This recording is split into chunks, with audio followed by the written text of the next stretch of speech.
enough of that jazz. How's it going, everybody, today? Tonight? This morning, wherever you're at? We're going to get the stream going in a minute or two here. So make sure everything's good to go.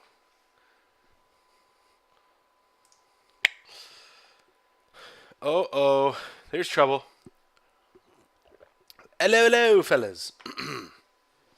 Oh, hi.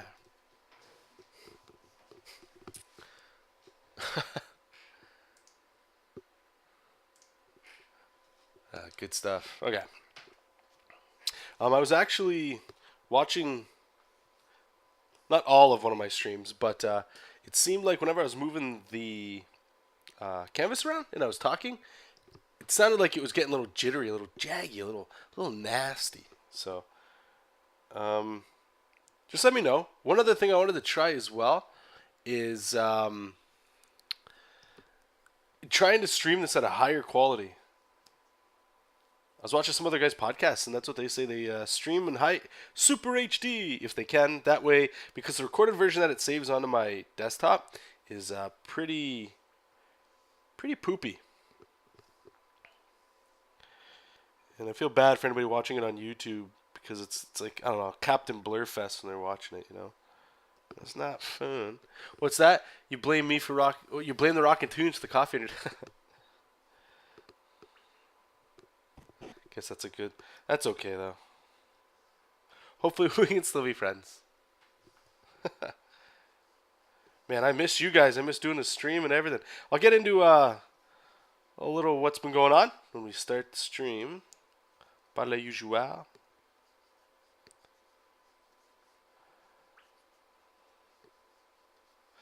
And yeah, we're working on some more of the standard. It should be a fun page. It'll be throw up, and it'll be an old villain that, if you guys are familiar with the standard, it might be a little bit of a spoiler, so I apologize, John. Although I think the people that are watching, I don't know how many of you guys are actually readers, so I don't think it's that big of a deal, and I don't know. I think it should be okay. And it's not game-breaking stuff. It's just, you know, it's good stuff. So I have to grab one thing. Forgot. For the script. What page are we on here? Page 9. Nope. Page 8. Yep. Tonight.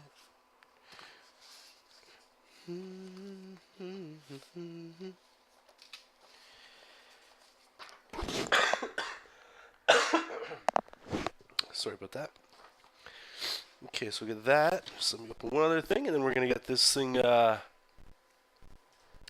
that? It's an acceptable level of... Perfect.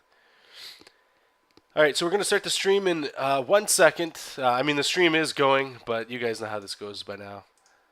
I have to stop and start and all that. Actually, you know what? No, I don't. We're gonna try it differently here because I believe I can just open this file anyway and then just axe it. So we should be good. But so let me get one thing here before we go. I just need to find a picture of the skunky skunk. Okay, that was a bad file to open.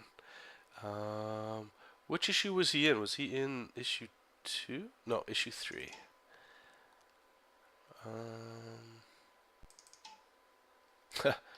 It's fun going back into your old folders and files and stuff and looking at all the old pages and stuff you did. And I have like a reference folder whenever I need to like grab certain reference and put it in there. Alright, let's back up here. That's the shot. That's the one we need.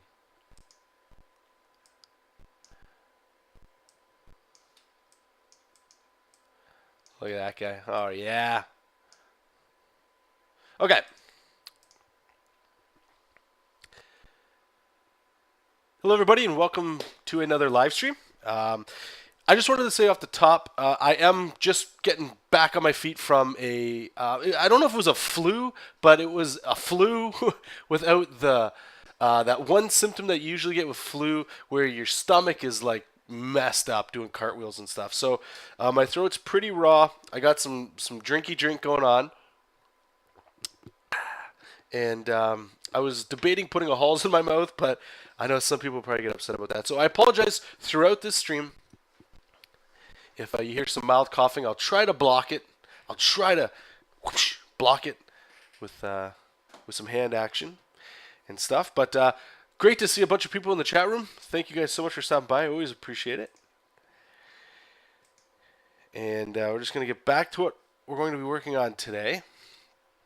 And yeah, there was something else like usual that I wanted to talk to you guys about, and I forget. So I'm just going to describe briefly what we're going to be working on this page here, and then I'll go into answering some of your guys' questions in the chat room. If you are listening and you would like to ask a question, you just need to make a free account on Livestream. Come back into the chat, type, and we'll get there. And please don't be shy. Like I always say, if you got a question, there's big time chance that somebody else has got a very similar question. So be the little brave one and speak up for the shy people, because if I can help you out, I'd love to be able to do that. So on this page here, there's these two guys right here that I've already started sketching and breaking and getting some structure down. They're just some punk kids that are going to be doing something bad. And we have an old character here, the skunk, in the background. You can vaguely see him. We're going to start hacking him in here in a second. But he's come to the rescue. And he shot them with his stink gun right on their chest, so they're throwing up everywhere. It's a great time. It's a party. Everybody loves it. Except he's an older guy. And this villain, I'm going to let him go a little bit more. So the standard, when you read the book, it's a series of flashbacks. And in the present, he's supposed to have a little bit of a gut. I've started to slack on that a bit, keeping him a little bit more like he is. And there's reasons for that, kind of like keeping the hero and making him adjust and still kind of like he's physically working out throughout the story. And these are things, I'm not sure if I should be doing, if people are seeing, but they're just something that I wanted to do. But in this case, the villain in the background, I want him to let himself go. Not like blown out, but I want him to have like a big stomach, like a noticeable gut. And I don't think we see him too much in the future here. But it's just a good little shot to show times past and all that fun stuff. And the last two panels that we're going to have is the skunk right here, tending to the standard because the standard fell down and he hurt himself. And right here, we're going to have the two bad guys leaving the shot with some puke behind him. Nice little puke trail. I might actually flip this. We'll see how it goes. And the last panel here is a close-up of the standard, all beat up and battered and all that good stuff.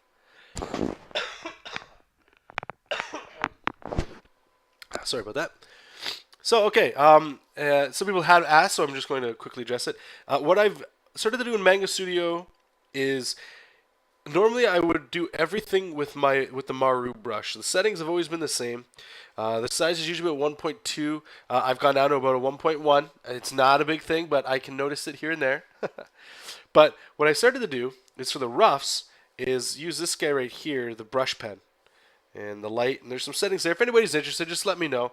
I'll let you guys know if you're interested. And the reason why I like it is it feels smooth. I mean, that looks pretty chunky because of the lag, but I can get a nice thin line on it. And then if I get thick, I don't know, it's got a little bit more life to it. So I feel like it's a little bit more like a playful pencil in a way. But yeah. So I'm going to answer some of your questions there that people have asked. And we're going to start breaking in the skunk in the background. So we're just catching up here. Rempo was saying he asked Doug Hills about the panel ruler there, and he said they removed it from 5EX. Okay, really, the panel ruler. See, I have Manga Studio 5 on. You guys already know that if you watch my YouTube channel and stuff. I've talked about that. I don't like it just because it doesn't feel like a comic making program anymore. It felt more like a Photoshop or something. And I didn't like that. I like this just for comics. But 5EX, I was told, was supposed to have a lot more comic book stuff. So I think I should, because there's a lot of people asking, and I think I'm in a position here where I can help some people out. So what I'm thinking of doing is relatively soon anyway, paying for the upgrade, or actually doing a little bit of research first to see if it is something worth doing. But if I do go through with it, just pay for the upgrade and see if it is, if it's awesome. It might be a little bit more of an expensive thing to do, just paying for software that you don't need. I just don't know if it's worth it if I already have Manga Studio 4EX. So I hear a lot of people saying a lot of positive things about Manga Studio 5. But my only question is if they have even tried Manga Studio 4.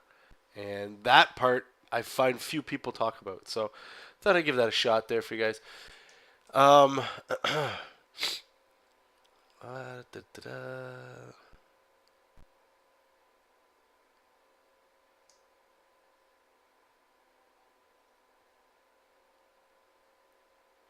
John saying he's recovering it. Actually, here, John's saying something. Remember, he'll look different as described in the script. Okay. Let's see in case I missed something here. This gunky squeezing the same question. We're back in his flashback. In poor shape. He has a distinct component. Okay, so we're on the same page then. Okay, sweet.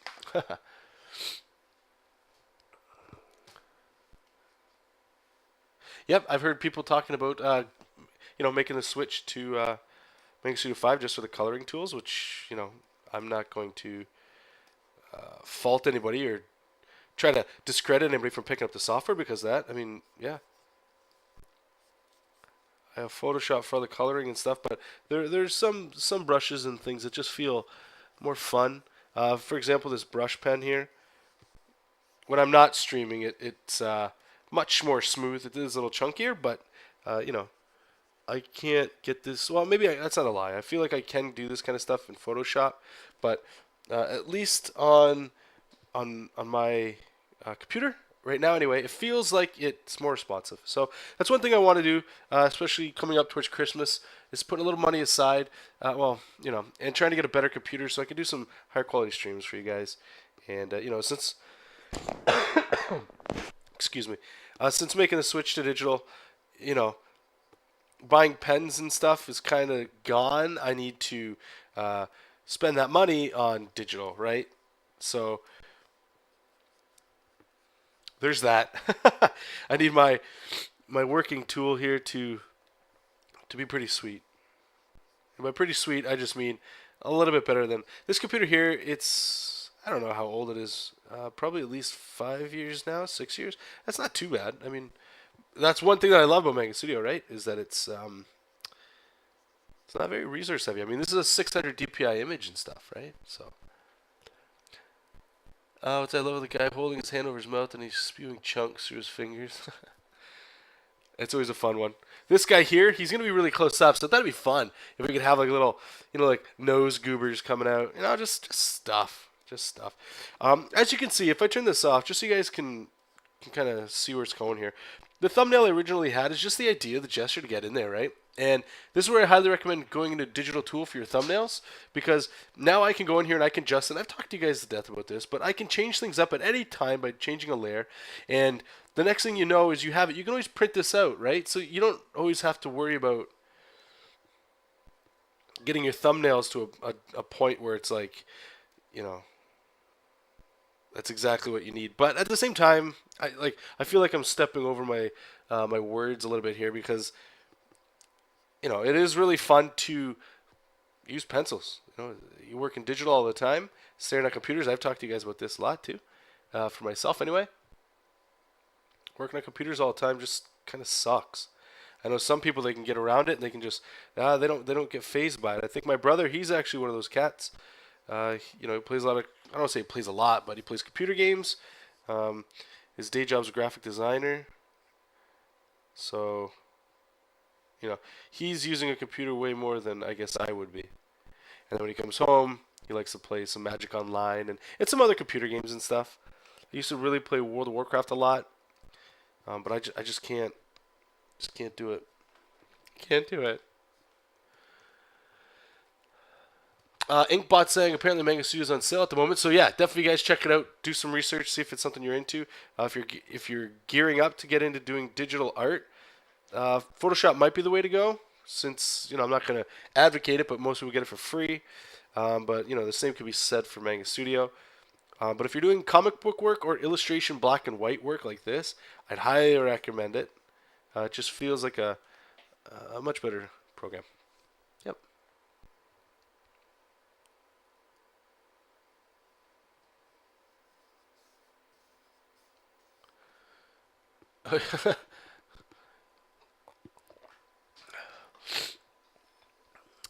Okay. So as you can see here, we're just, we got all his anatomy in there. I do have him a little bit more ripped. We're going like a little kingpin style. I don't think I'll have all these muscles and stuff in here where his abs are. I don't want him to be one of those pudgy fat, or I don't want him to be one of those ripped fat guys. I want him definitely to be, chunky. Very little rippedness to him, but he is what he is. Man, it's been so long since I drew this character. It's one of my favorite characters of the whole series, to be honest with you guys. It's the skunk. I don't know why, just even the name alone. So good. All right, so I'm just gonna show you some cool stuff here real quick with digital. I mean, you can do this traditionally as well, but right now I'm working zoomed out a bit so that I don't spend time doing details. But the problem is like this face is getting this face right here is getting like pretty muddied. So what I'm going to do is I'm just going to zoom in here, and I'm just going to redraw the face, and then we're just going to copy and paste it over.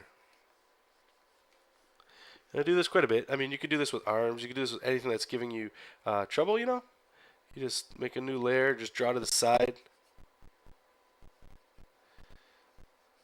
And I'm getting into lately drawing in a rough skeleton. I know it's probably something you should always be doing, but I find that I get into the habit of just putting shapes down that look fun, and we talked, I think, last week about style, and 9 times out of 10, I think people just prefer style over like an actual perfect structure to something. But I find just spending this work with like a a complicated angle like this where he's looking up, or you're looking underneath him, I should say, just helps with the placement of stuff. It just speeds things up. Like that didn't take a long time. If you're not comfortable with drawing heads and stuff, then that might take you a little bit longer, but that's okay. Definitely think it's worth the effort. Let me just zoom out here.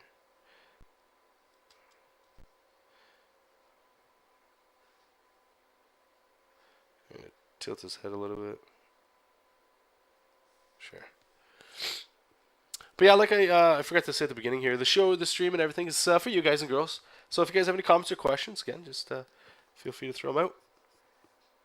If not, that's cool. It's all good. Alright, so let's just take a look here how his head's looking. Okay, so now that I have that, I'm just going to turn it all to blue.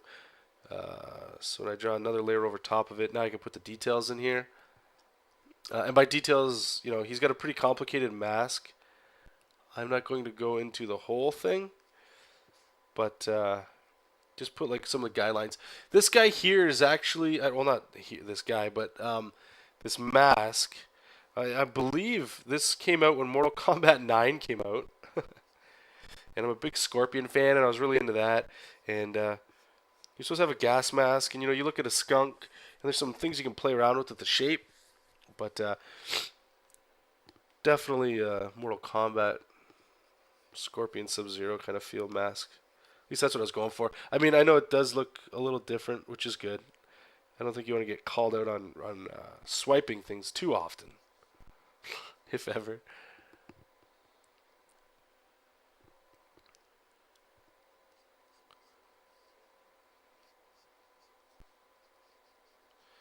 Okay, so we're gonna go in here, and then we're just gonna. He actually has these like really lame but kind of cute, I guess. Small little Mickey Mouse ears. Makes him look like a teddy bear. I believe it's Mortal Kombat 9. They just rebooted the franchise, just called Mortal Kombat. Inkbot is asking a question I get asked a lot. Whatever happened to the Ninja Turtle pitch? Oh man, there's a story. Nothing to make it a short story. Nothing's happened about it or with it. Not that my goals or anything like that have changed. Just you know, it's time, and there's some things like I actually trimmed a lot of projects off. I think I told you guys that. Um, I'd taken on a lot of projects before I got this new job, and unfortunately, that new job just demanded so much time. Excuse me. It demands so much time that finding time to come home and do all these client projects and stuff. It's very difficult. So you know, I'm getting to the point where I'd like to be able to, take client project as I like it, which is, always a good thing to do instead of just taking it because you need the work. You want to be taking projects I believe that you're into because you're going to be spending some serious time with them. You may as well enjoy it, right? So, in saying that, there's all personal projects kind of got wiped off the board. Some stayed because if I started to realize that I was getting really bummed out that all my time was spent working for other people, and unfortunately, I wasn't making time for myself. Sketchbooks are cool. All that stuff is cool, but there's something to be said, I believe, about doing your own work. At least getting it out there. Just it's refreshing, to say the least. So yeah, so that got pushed aside. I'd like to pick it back up though. Considering I did make a YouTube thing for it, and I honestly get quite a bit of people asking about it, and I'm not sure if it's just because it's Ninja Turtles. I don't think that's what it is. I think it's people just want to know more of the process of where I'm going with it, and Inkbot, if you want, you could let me know what it is what you wanted to see out of it. Maybe it was just me drawing Ninja Turtles, or it was you want to see the process. Because if it's a process, what I've been planning on doing is one of my personal projects that I want to get started, and we could talk about a little bit tonight if you guys want. If not, it's cool. Going from like the script, like I usually like to do, right into thumbnails, getting the project together, all the good stuff, all the stuff that goes into making your own story, like writing it, and all that cool stuff. So, I figure since I'm going to be doing that, the Ninja Turtle stuff would be very similar to that. But honestly, you want to see both? Okay, all right, fair enough, fair enough. Let me just see something here. So I change up his mask. I think it might be a little too pudgy.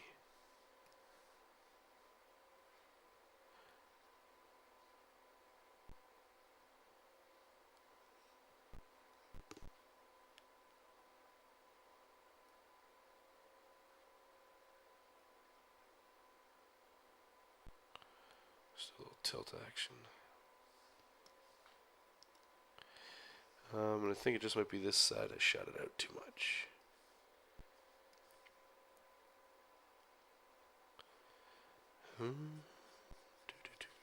Cool. Okay. So we're gonna have this. This is always the fun stuff, drawing guns and complicated finger movements and stuff.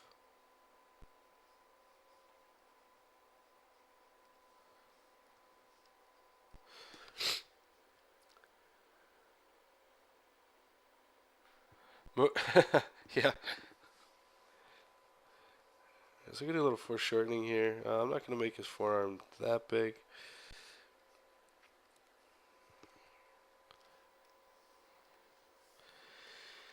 Alright, let's try to find the perspective here for the gun.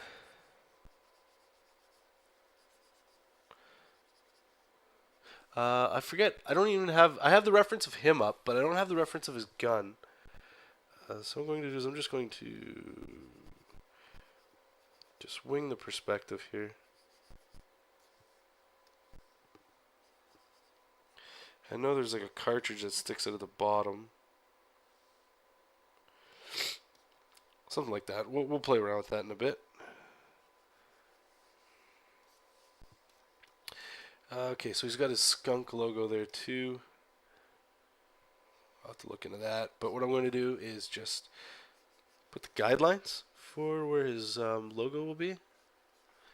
That way I know where I can play with that. Okay.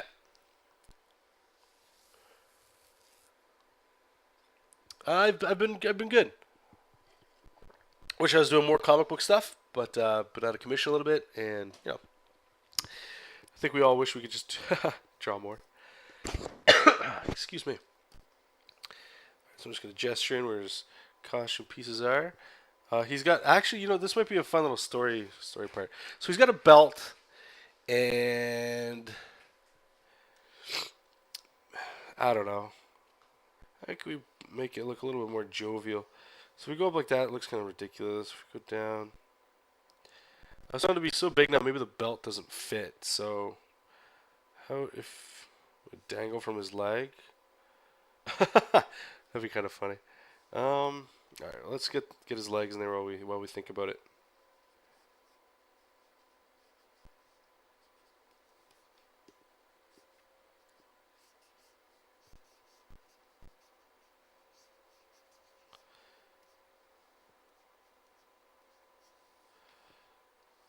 Okay. Looks like a big teddy bear up here.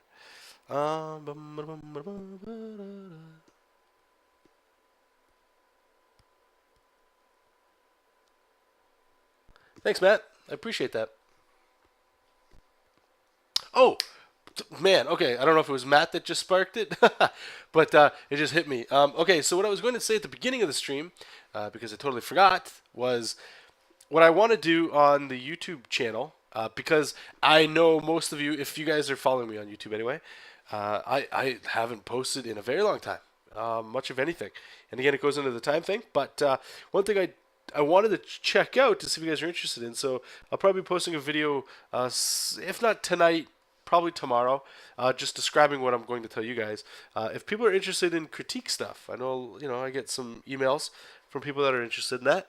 You know, and it could be anywhere from anatomy to like maybe storytelling in your comic or something. You know, like if I could help you with that, sure.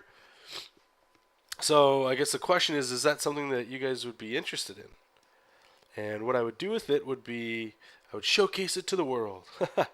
So we'd post your stuff online, and I think a lot of people get kicks out of that kind of stuff. Let's try to figure out his tail.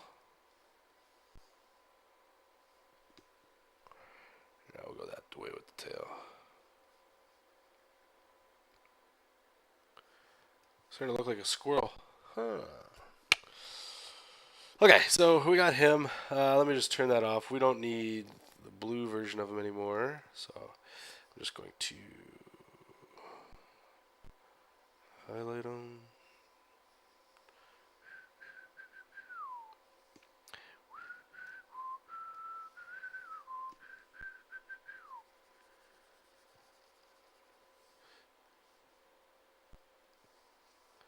There you go. So just merge them down.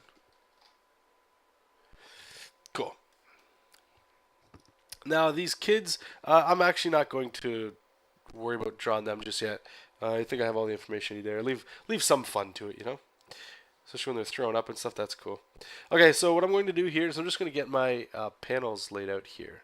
So, I'm going to make a new layer. Panel ruler layer, yes please. Say love to the night. Lost in the shadow.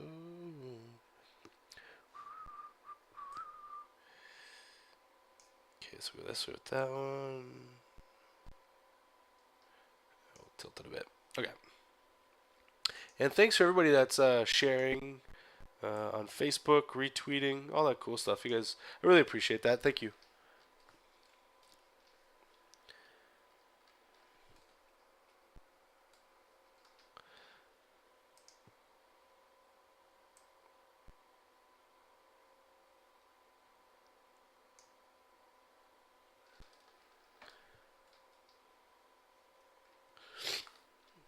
getting the computer lag there. There we go. Okay, let's try this again. Okay, there we go. Now I just need to move these pieces off.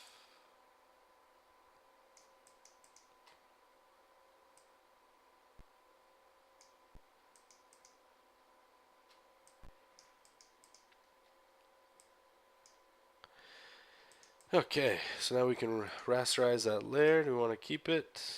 Sure. And presto. Got some panels. Swear to God, that's like one of, if not the coolest parts of this program, just making panels that quick. No more, you gotta get the ruler out and stuff. I do miss doing comics on artboard with pencils and stuff still. Even to the point where I've thought of, like, just doing a custom comic or something, just with that, going back to the old school. It's just, I don't like the idea of having to scan it and stuff again. I guess I've just gotten spoiled and lazy.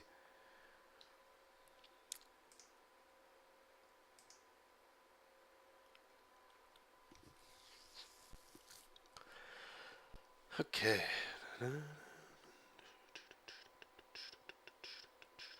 I'm just going to rotate the camera here. Actually, no. Let's challenge ourselves here.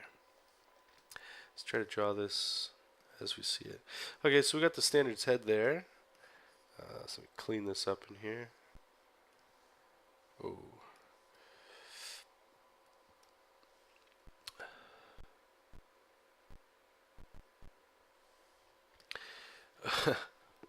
Rich and famous. I don't know if that'll ever happen.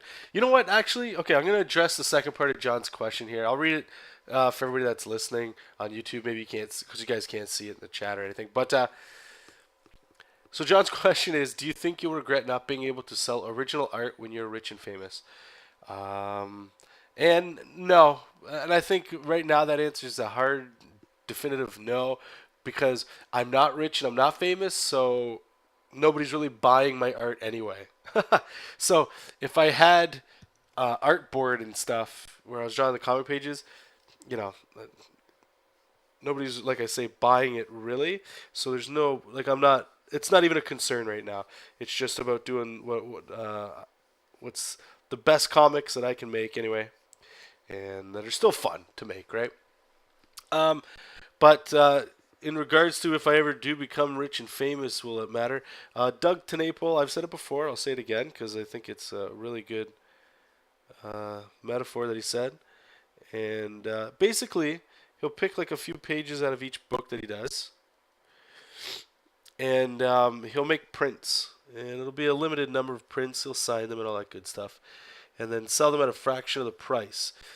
Prints, and I mean, this could just be from somebody that doesn't sell a lot of original art, but prints seem to sell a lot more than originals. So I don't think it's really a big thing right now. And the other side of that too is talking about being rich and famous. I was actually thinking about this the other day. After listening to, I don't even know what it was. I was just at work listening to YouTube videos. And just this way this guy said something just kind of clicked the right way for me. And it was, we have this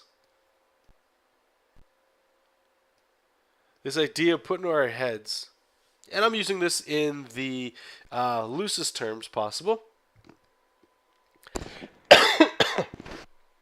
So when I say everybody, I'm not. I'm trying to say everybody, but there are exceptions to everything. But it seems like everybody wants to be famous. Everybody wants to be a rock star. Everybody wants to be. I am doing a live stream, so I guess there's some truth to that. Like having people come and check out your stuff and be, like, oh wow, be into your stuff. And there's this thing where it's like all of a sudden just being content with your work isn't enough. Like, just what if all I did was draw comics, not just like for myself, and if they sold places, then hey, that'd be even great. And if I started to get real, popular and famous, I'd still be doing what I would like and people would be into it. That's cool. And I don't know if it's an age thing, but it's just something I was just considering where it's, like, I get to the point now where I really don't even care if I become famous or rich off this stuff. Hey, if I could live off of my art, I think anybody would take that in a heartbeat. But I'm just starting not to care if I ever become like the guy at the convention that everybody has to see. If it happens, great. Um, but you know, I think it's got to be an age thing, because the more I think about it, the more I get concerned that I still haven't really done any of my own stories. I'm just drawing other people's stuff, which is, I like it. It I don't have to come up with all the ideas myself. But there are ideas that I have that I would like to get out one day, and if I'm too concerned with trying to work for the big guys, always doing portfolio pitches, trying to get in their house style and stuff, I feel like I'm losing the art part of it. And I got to be careful when I say that, because I know there are people, I don't mean to make it sound like those guys are sellouts, or they're drawing, just to make money and all that. That's not what I'm trying to say. I'm just a personal preference, I guess. And I'm getting lost on the words, and I feel like I'm going to start stumbling up here. And again, I don't mean to make anybody feel like shit, or come off as somebody that's like, oh, well, I'm old and I haven't made it yet, so I'm just gonna start pouting. That's not what I mean. And in a lot of ways, I have made it to myself.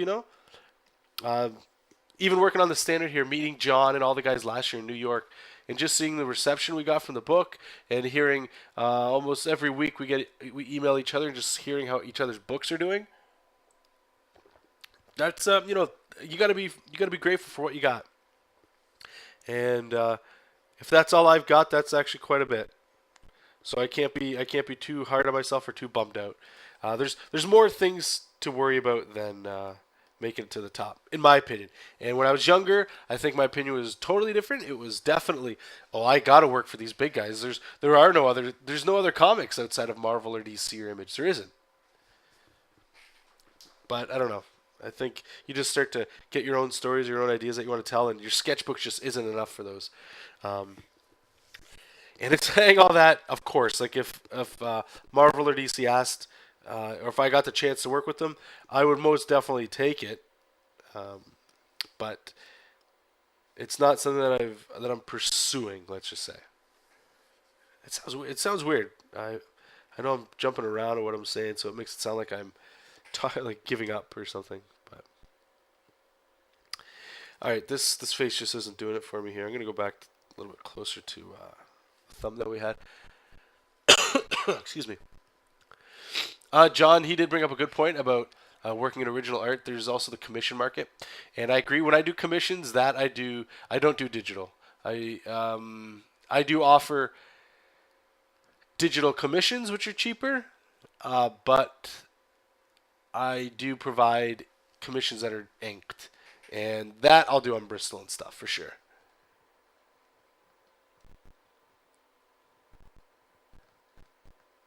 And John saying something I think he articulated a little bit better than what I was trying to get to there was he doesn't particularly want to be famous. He'd be happy with the respect of his peers, which I know you have, John. Um, and a lot of times I think that's where a lot of what I'm saying here is starting to come into there, where it's like you probably just don't feel it at times you just feel like, man, I know we've had some emails back and forth, especially about this project. Oh man, especially with this project. But it's like you feel like you're let down because you didn't listen to what people were saying, or you lose respect because this or that. But when it comes down to it, it's look how far you've gotten, and I'm tripping over my words here. Uh,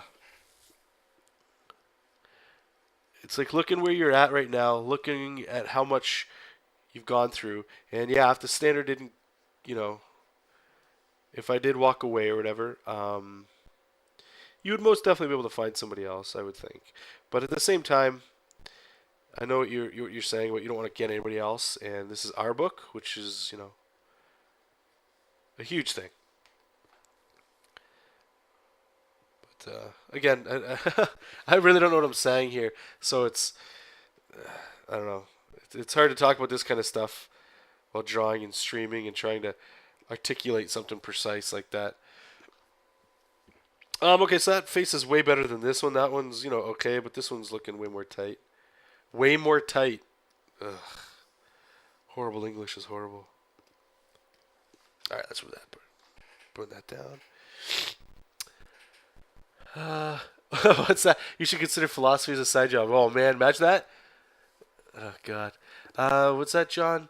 Eric and Gustavo, yes, our two biggest fans. Last year came to the con this year. They were disappointed you couldn't make it. I should send them a little message on Facebook.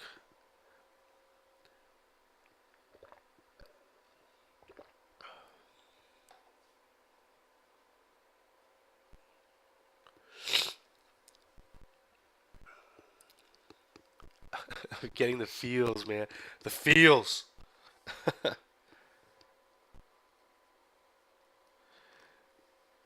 Alright, he's going to have all that nice blood and stuff all over him. Ugh.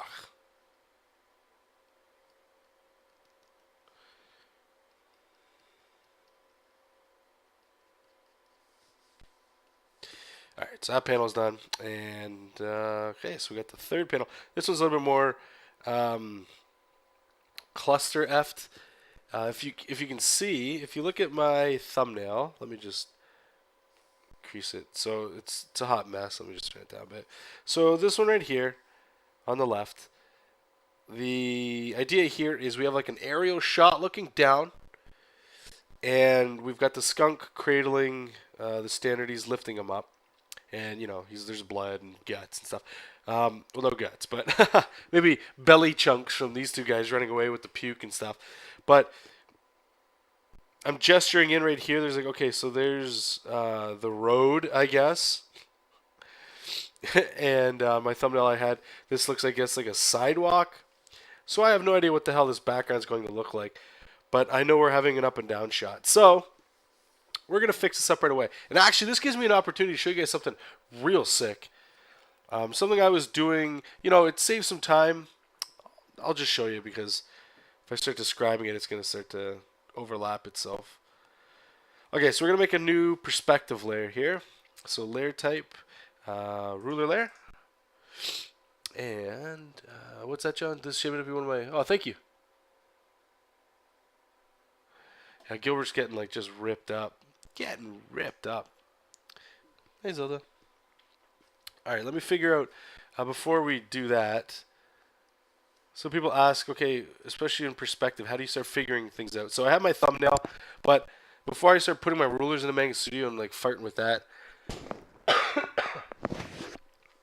just going to take some time here and gesture out what kind of perspective we've got here. So clearly we're looking down. These guys are probably the focal point, probably. So we'll just assume right away that means it's 1 point perspective, right? Because we're looking down. So we could just leave it like that and put some straight lines like this. That's probably our best bet.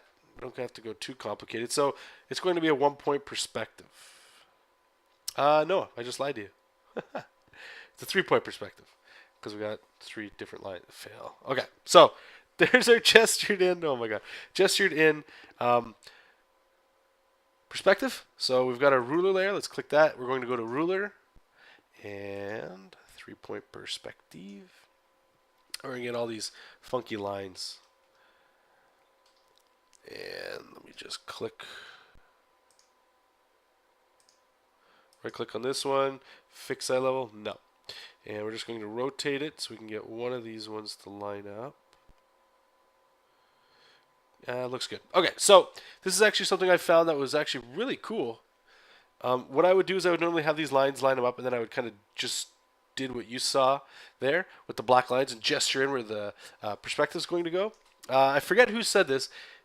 May have been Inkbot.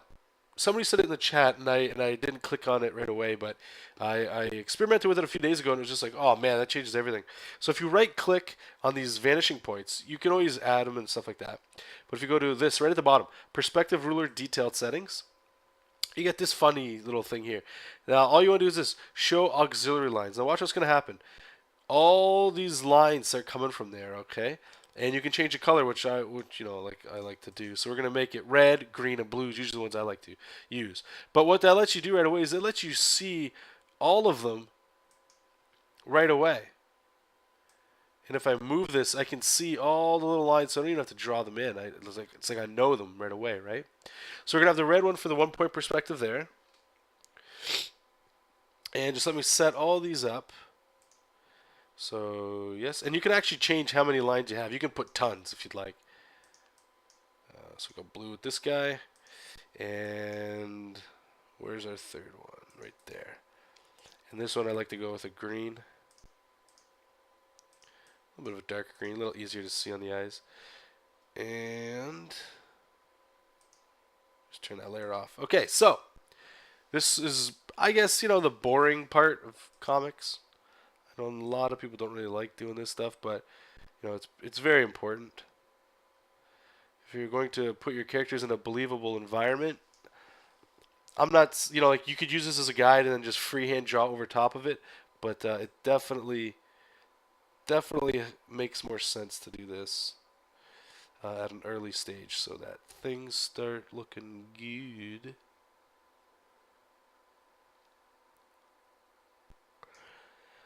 Alright, so there we go. So we got it. Looks like a hot mess. That's great. So let's zoom in.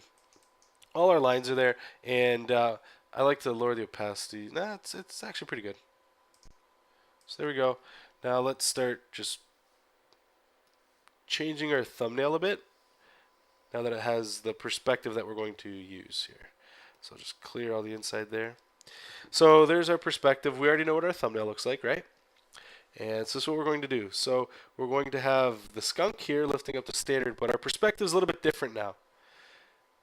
We're still going to have, whoops, I still got it locked on the layer. So the skunk's still going to be bent over here. So I'm just going to kind of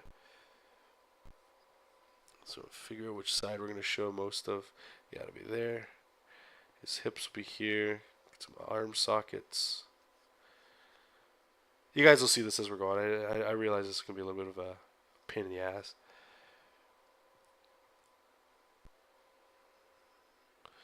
I'm just wondering if he's going to be on his knees picking him up like this. Excuse me. Yeah, maybe we'll put one leg up over there. Because we got the cool perspective here, I'm going to do some really cool cylinder shape here with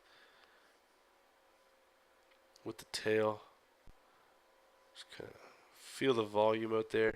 And because we got the perspective grid, we can go ahead and just put the volume there.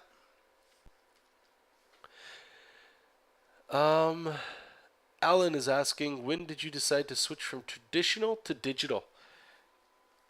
The first time that I decided to do it was working actually on this book here, the standard. And the reason why is at the time I was looking for a lot of work on a website called Digital Webbing, and what was the other one? Digital Webbing and Pencil Jack. Those are some sweet forums. I believe I got all my work from comics, really, from the occasional people that would message me. A little bit different now, but back then it was a really cool message board. I think it still is, where people are looking for artists to collaborate with. And a good chunk of them are actually paying work. Sorry about the coughing, guys. But one of the trends that I noticed that were happening was a lot of people were looking to save money where they could. So instead of hiring usually the process, it goes, okay, we're going to need a penciler, we're going to need an inker, we're going to need a letter, all this stuff, right? But what I started to notice was happening was a lot of people, because they're trying to save money, they're looking for artists. I apologize. I've got this cough in my throat. I'm just going to grab a Halls. I'll be right back, you guys. Sorry.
Okay, my apologies. Sorry about that.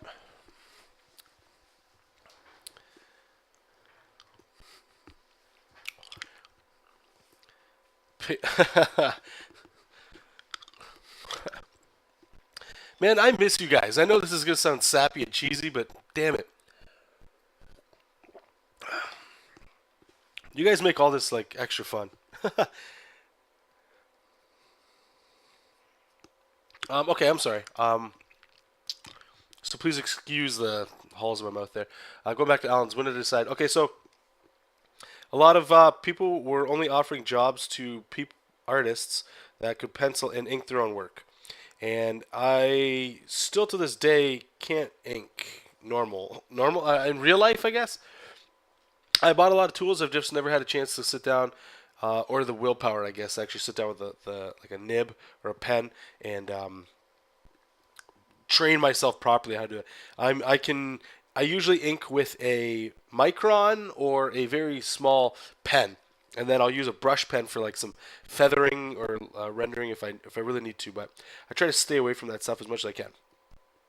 Anywho, so I tried to figure out, well, what's the quickest solution to me figuring out how to do this. Now, digital to me had a lot more perks. I'm used to computers. I like computers. I like using Photoshop, and I was messing around with Illustrator at the time because I saw some other artists who were really doing some cool stuff with that. But then I came across the how to draw something. The DC Guide to Digitally Drawing Comics by Freddie E. Williams II. And yeah, so I don't know, like that just changed. That book literally made me go, okay, it's definitely possible. And I'll argue about that book because I've heard some really weird arguments about it. Some people saying like the book is shit because the artist is shitty, which is a horrible thing to say because like people don't pick up like Loomis. And I know people that don't like Loomis's art. They think Loomis is a shitty artist. And they don't say something like, "Oh, I'm not listening. That's shit. Look at Loomis. I'm not learning how to draw from him." There's something you can learn from everybody. Everybody. Even someone that doesn't know how to draw, you could learn something from them, okay? But anyway, that book fast-forwarded everything, and there was one pinup that I did for the standard. And I like to bring this up because I get a lot of questions about it. Was it issue 2, John, or was it... Yeah, it was issue 2. And I'll just bring it up on screen so you guys can see it. And this was the first picture I ever did digitally. Literally 100% digital. There's a lot of detail in it. A lot of it's not really seen on the print because there's things I didn't know just yet about what gets seen and what you can't see when you're printing stuff. But what I had told John, and this is the weird part, guys. When you switch from traditional to digital, because at the time I was making my pencils darker in Photoshop to make it look inked, and then I would spend like 1 to 6 hours cleaning up my messy pencils so it looked clean. It was just so much time, and the fact that it was another thing that sold me on digital. I can just sit down and draw, and the file's done. I don't have to scan ever again. I don't have to do all this stuff. So I was like, I'm all in. But what I told John and the editor as well was, I'm going to draw something for you guys. If it looks too far away from what the pencils look like, or if it looks worse, please let me know. Don't hold back. That way, I'm not going to butcher the work in the book, right? So, I mean, this was the first page that I did. Let me just go back. This was the actual first comic page I did. So, this was the pinup, obviously.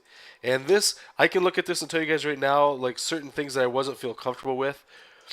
That's why there's a lot of black. It does look cool, but it's not, I don't know. But then I started seeing things that I was like, oh man, this is going to change everything. Like making paths. Oh, this is all, I should say too, this is all done in Photoshop. None of this is Manga Studio. And it took me a while to warm up to Manga Studio. I think the last 2 issues I've done purely Manga Studio. Now it's like, I don't even want to work in something other than Manga Studio unless it's coloring.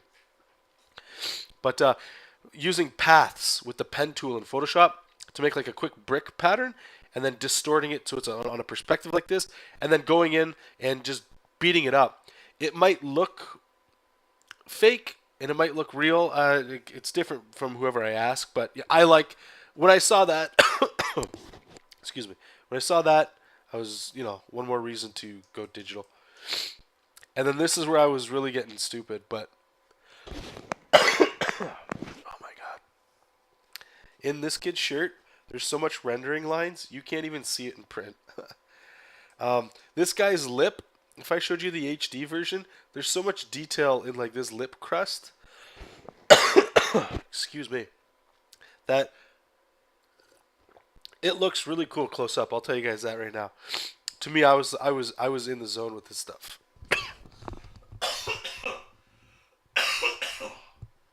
Oh man. I need to grab some water, you guys. 1 second. Jeez.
Okay, round 3.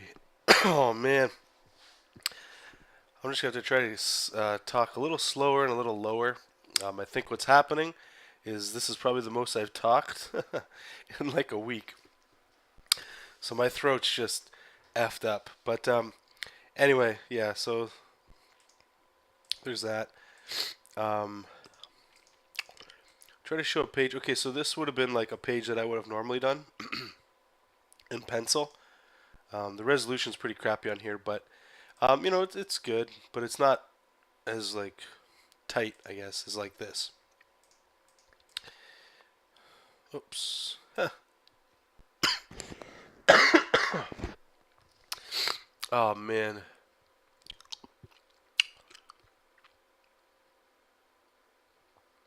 Oh, did you case? That's okay. That's great.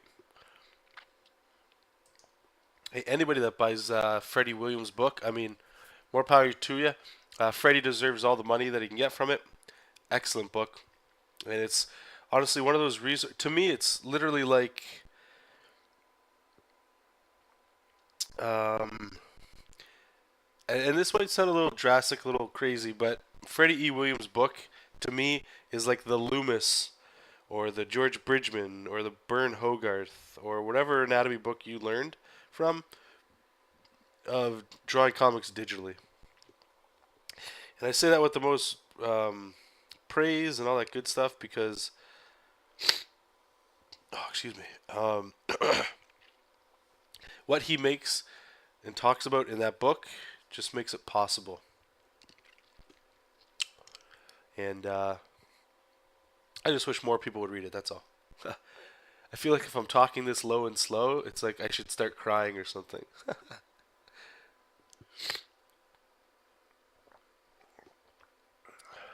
Hey Enigma, it's been a while, buddy. How you been?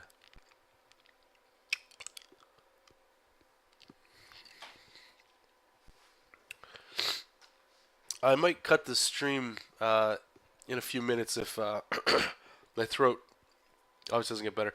There's nothing that I would think you guys would want to hear worse than me just coughing up a lung all the time. It doesn't feel that good. It doesn't feel that good. So maybe we're not ready to come back just yet. Oh, okay. I should a little pimpage here. Okay, if you go to my website, jonathanrector.com, I've got a WordPress thing installed. I'm still trying to figure it out. I'm not tech savvy. So if you guys want to check it out, go ahead. There's all the links to where you can find me online and all that stuff. It's a cleaner website. Excuse me. But what I would like to do is start posting like blog kind of stuff. You know, just talking about certain things, certain art questions that people ask that I can address in like a blog post, or you know, just stuff like that. I think that's what my old website was really missing a lot of things, but excuse me.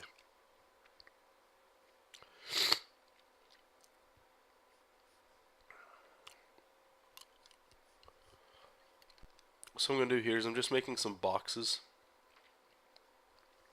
for these guys that are running away to fit in.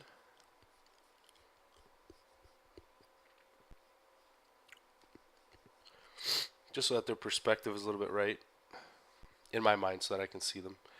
This one's not big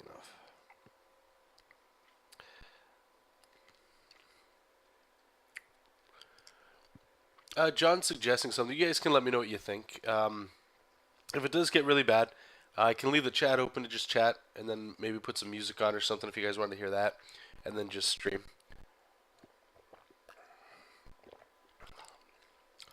But yeah, so on the website I want to have like a little voting thing for you guys to see when you guys would like these streams to come back. I would like to do them twice a week, maybe once during the week and one on a weekend or something, just so I could try to connect with everybody as much as I could.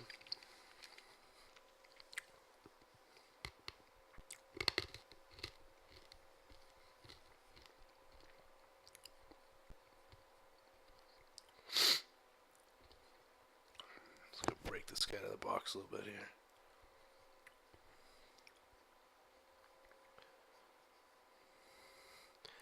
I just love the idea these guys got like a trail of puke behind them. Excuse me.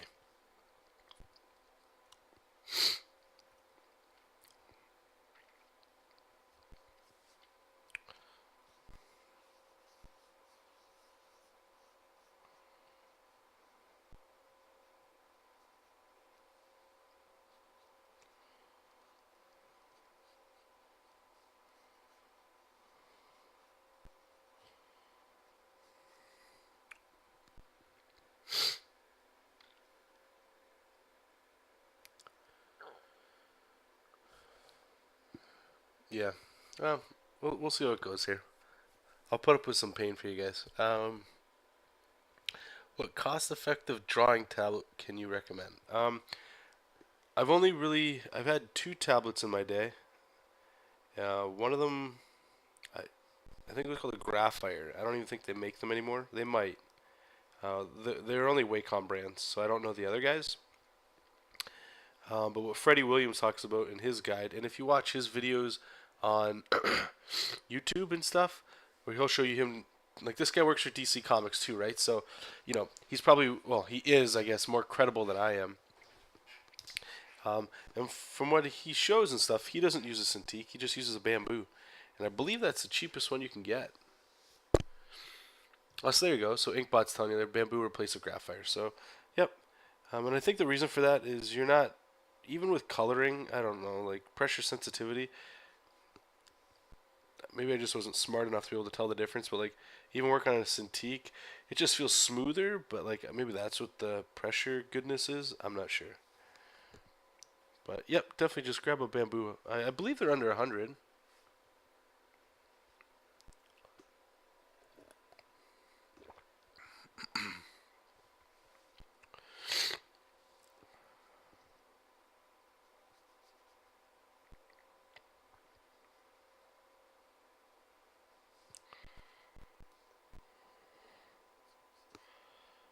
Splash here. So much puke chunks. That's funny. Oh, there you go. So that's what I was drawing. I was in Intuos 3. I didn't say that part, but yep. Intuos 3 was what I was doing a lot of like digital artwork. And when I was drawing digitally, I was using that as well. And then I made the switch to the Cintiq. I don't know, maybe a year now, maybe a little bit more than a year. And you know, I've said it before, I'll say it again. If you got the money, and this is something that you want to do professionally, and it's not just a hobby, it's not just something you just like to do for fun, but you want to make money drawing. It's like a serious goal. If you have the money, I just want to make sure I preface that. If you have the money, then yeah, the Cintique's worth it. Especially if people are already paying you for art, and you have a little bit of extra money lying around, because the speed that you'll be able to get through, the extra speed will help you go through more work. So you'll actually find yourself making a little bit more money. Maybe not a huge amount of money, but you'll make more money, and that'll get you, more jobs, and all that stuff goes back into paying for the Cintiq. So that was my rationale. It could pay for itself.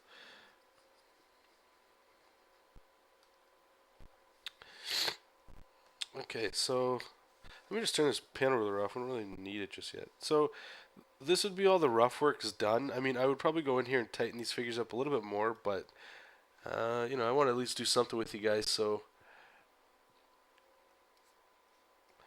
let's see what you guys would like me to ink. Would you guys want me to ink like this guy right here throwing up through his mouth, or this face at the bottom? I'll finish inking that and then we'll wrap it up here.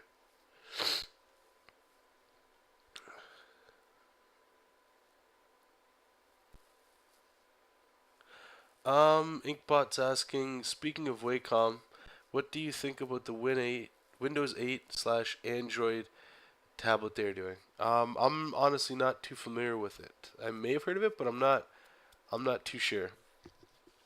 I still need to do another updated review. I do own a Surface Pro, even though in the one video I did, I kind of said I was going to give it back.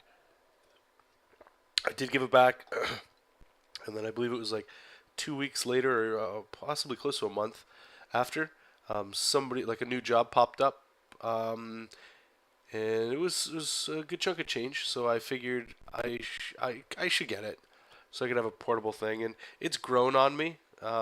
I still would not do final work on it, but that's something I should talk about. But this kind of stuff here with the brush pen, that's kind of where I found the brush pen was cool, was using the Surface Pro and doing rough. So like when I'm at work, I'll just do rough thumbnails like this and then upload it and stuff like that. And then when I get home to do some comic book work, I can just jump in there like that. Yeah. Okay. So that's what it is. I think it was, I don't know how much money it is. I probably should have just got that, to be honest.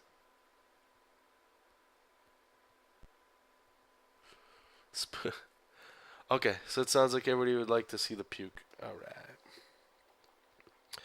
Okay, so we're not going to need a thumbnail there. And I'm going to turn this one blue and then lower the opacity.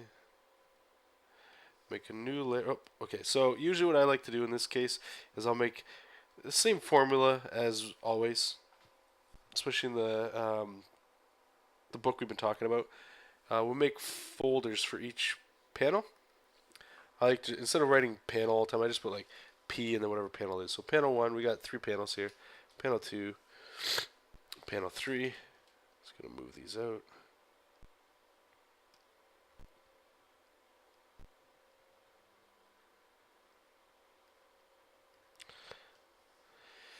Okay, so in the first panel, just make a new layer. I just put whatever, because there's quite a bit. And then what I usually do after that is I'll make a new folder called inks. That way I can ink it over top of it. It's twice the price of the Pro. Oh, that's screw. I don't know. What the hell? So why wouldn't you just get the like small Cintiq? Because you want the portability, maybe? That might be why. Interesting.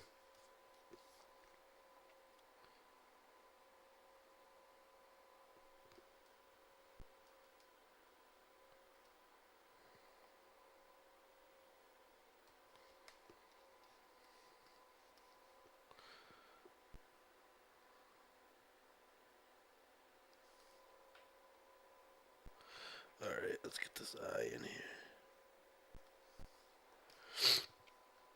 In the last page too, I started doing this with these guys. So I'm going to carry it over here. I put a little bit of tear in their eyes. Just to have as much fluid coming out of them as possible. Just to really sell that stink juice.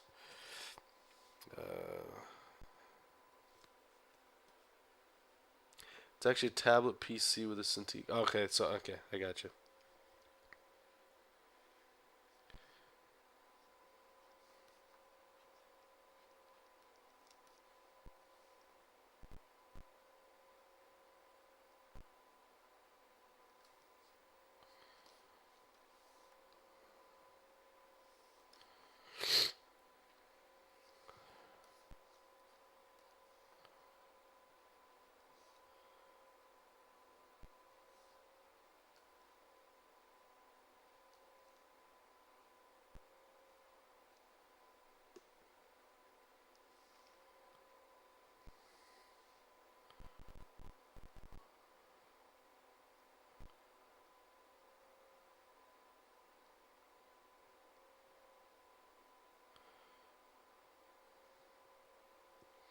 I have tears literally shooting out of this kid's eyes.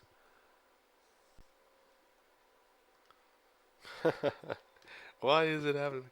And of course, we're gonna have snot coming out of his nose. Of course, we're gonna have the works.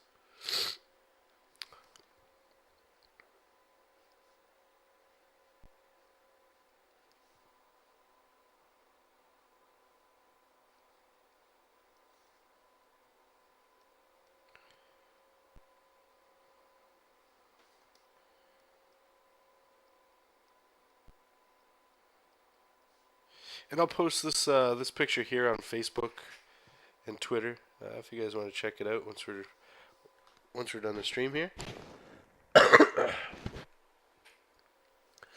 And yeah, all kinds of fun, juicy stuff is happening to him. Ugh, god dang.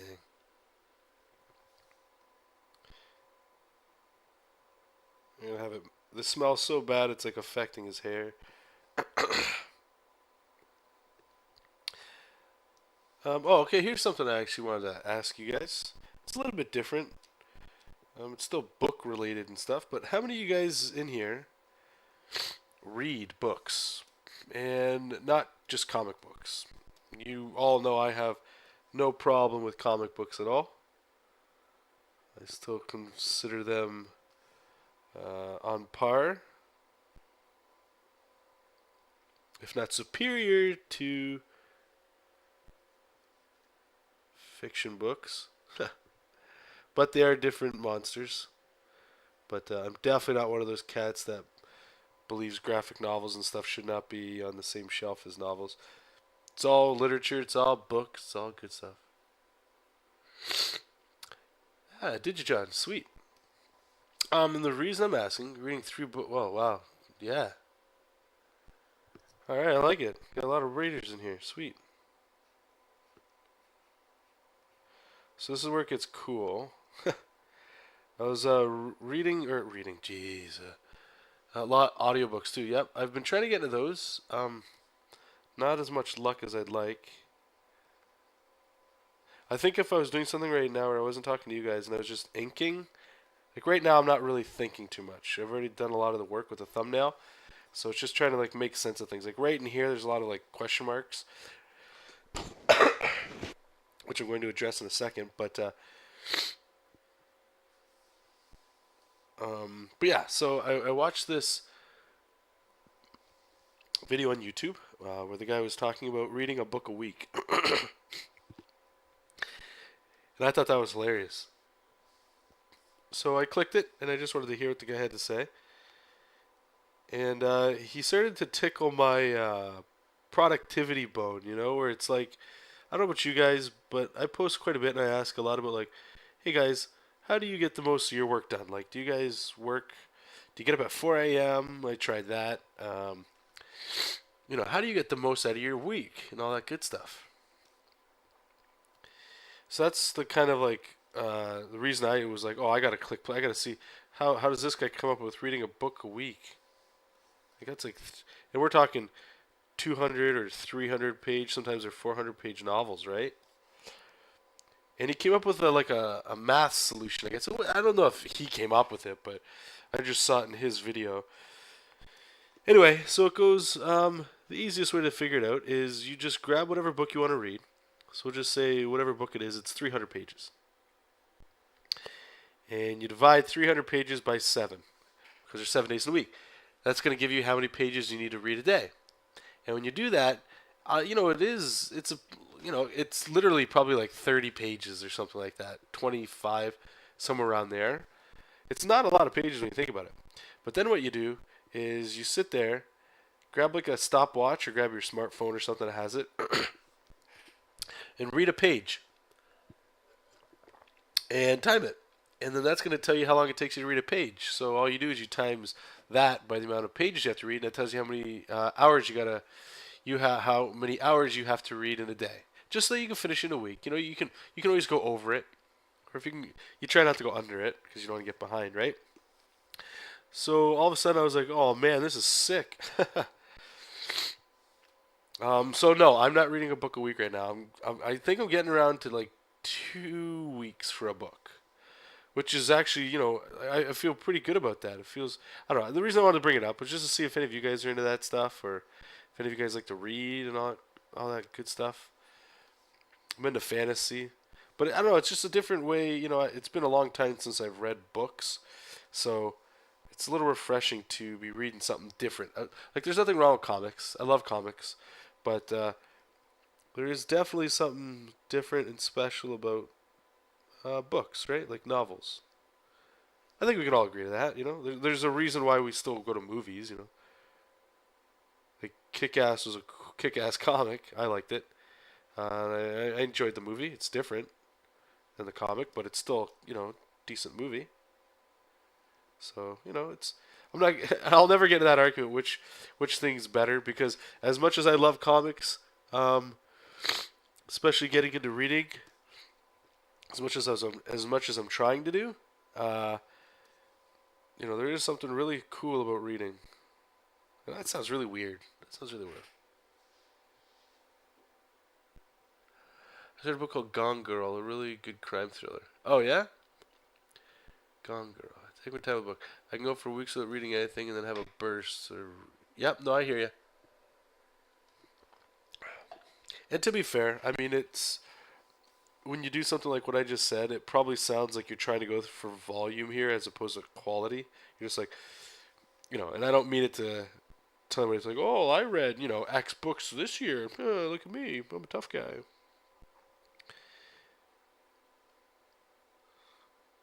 I just thought it was kind of cool the way that I just like formulas for certain things. I think like structure in a way, I guess, would be the probably better word for it.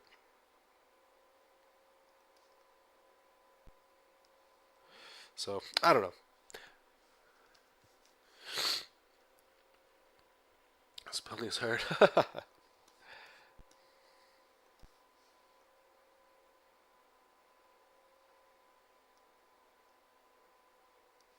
And I actually bought an e-reader, and I've been reading that. And I mean, like, that's really, like, at first I was like, an e-reader, really? Like, I was like, oh, this is pretty sweet.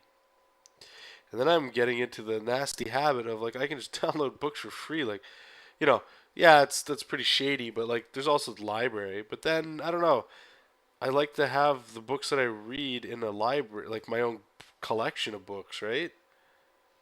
Because I like having a library of books that, like, you guys must know, you guys collect comics, or you must have some comics in your life. They must be on a bookshelf or something. What's Zelda? And it's cool to just like browse your own bookshelf, and go, yeah, I'm gonna flip through Watchmen today, that kind of stuff. I like that. Whereas opposed to in my e-reader, I find like I read it, and it's like it's gone. If I open up my e-reader, there's a picture that describes the book, but like you can't just flip through it. And I don't know. So the more I'm thinking of that, I'm like, was the e-reader like a waste of cash? But then I know there's some people, what they like to do is like they have what's it called?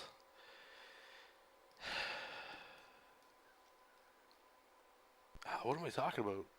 What do they have? I apologize. I have no idea where I was going with that at all. Fail. Something about e-readers. I don't know. Maybe like it was just something about like a lot of people get e-readers. It's like not that they don't care if they've got like that library, but they just like how e-readers like feel and stuff for the reading. It was actually pretty. Like I enjoy it. It's cool being able to read at night without having a light on and stuff. It's whatever. I'm not gonna start talking about this. Let's get out of this. Let's just talk about comics and stuff. Cool. How do you draw fighting poses? There we go. Now Hasney's bringing it back full circle. My bookshelf has more movies than books. No, I mean whatever. I think there's something in that too, where it's like I think a lot of us prefer our content quickly. Like if I'm looking at animes and I want to watch an anime, and I'm like, all right, let's watch an anime movie, but then you see it's like 13 episodes. It's like, oh fuck, it's like an investment, even though they're like 20 minutes long. It's not even that big of a deal. But okay, so we're just gonna take a pause on this right here, just to answer Hasney's question. How do you draw fighting poses?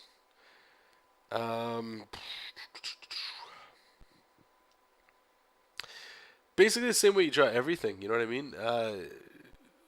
If you can't think of it in your head, or you can't start doing scribbles, like here, we'll do one up here. Just say we're doing Spider-Man. He's pretty, whatever. So we're doing Spider-Man. Oh, swinging a fist, but like as I'm just scribbling around, maybe some lines are coming to me, and I'm like, all right, cool. Maybe we got him. I don't know what he's doing here. He's throwing a fist. But what's happening here is, I mean, this shot's pretty shitty.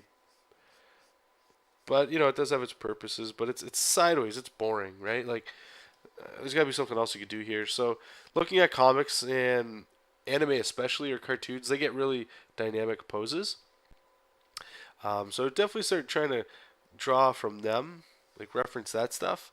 But you could also like just watch UFC on Netflix or on YouTube and just press pause and draw those guys. I believe that would probably be your best bet, because you can actually see the anatomy a little bit better.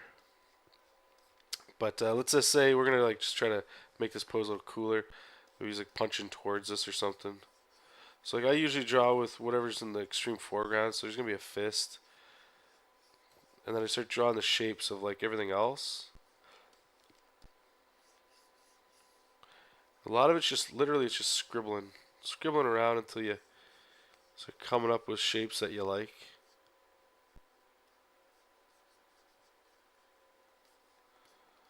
So I got a twist here in his body, something like that.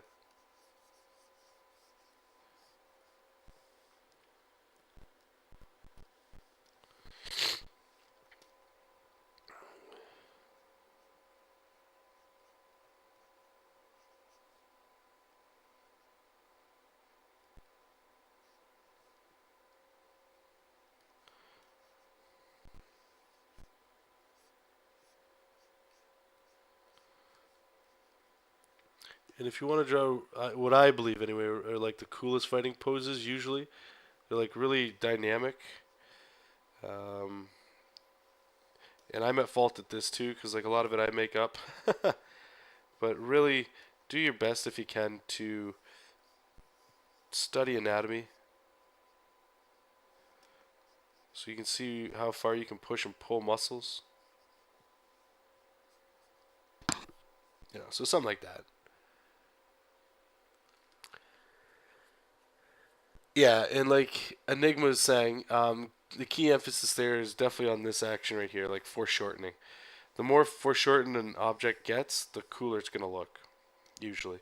And that's why a lot of anime, they do a lot of like cool things. Like they'll start with, here I'll put like a guy's boot or something. Let me turn all this off.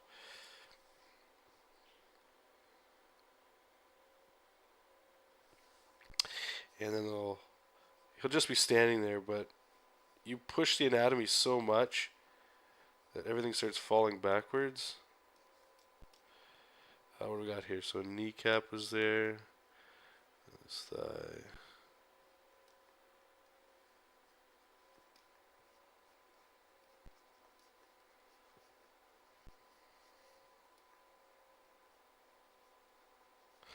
just trying to draw simple shapes up here so you can see the figure.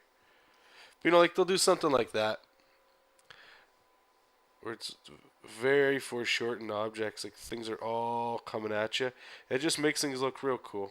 And once you can, I don't want to say master this, but understand this, and that's why I know a lot of my Canadian and American friends, it seems like a lot of younger people are more into it, and granted, I don't watch a lot of anime, but I wish I should, and I wish I should. I should. Just because they do crazy stuff like this, where it's you don't normally see a shot like this in a comic book, right? Um, but it'd be really cool to have like here's your building or whatever, and I don't care who this is, Daredevil, I don't know. But it's cool to be able to do shots like that. And it's an extra thing you could add into your repertoire, and it definitely will help with your fighting, because you can sell emotion a little bit better. So these guys saying wrestling definitely, and emphasis on foreshortening, and UFC is really good too.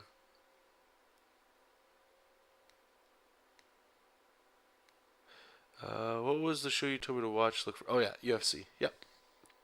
It's like the big fighting thing that everybody's into now. It's weird. I find myself watching UFC too. I don't know why. Why the hell I'm watching?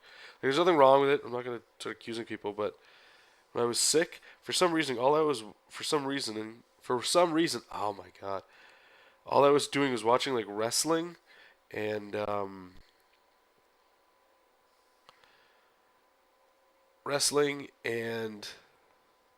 UFC. I don't know why. I wasn't drawing anything.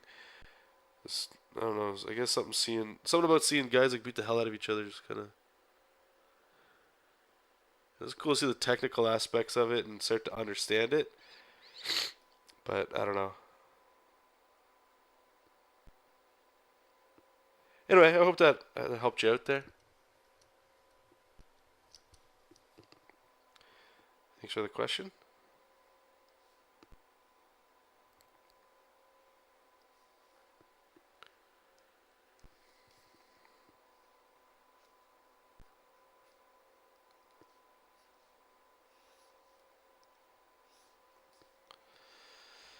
Alright, so that hand's looking good.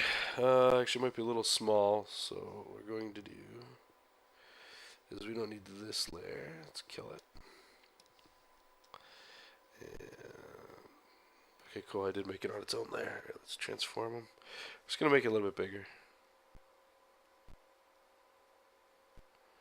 That might be a little too big.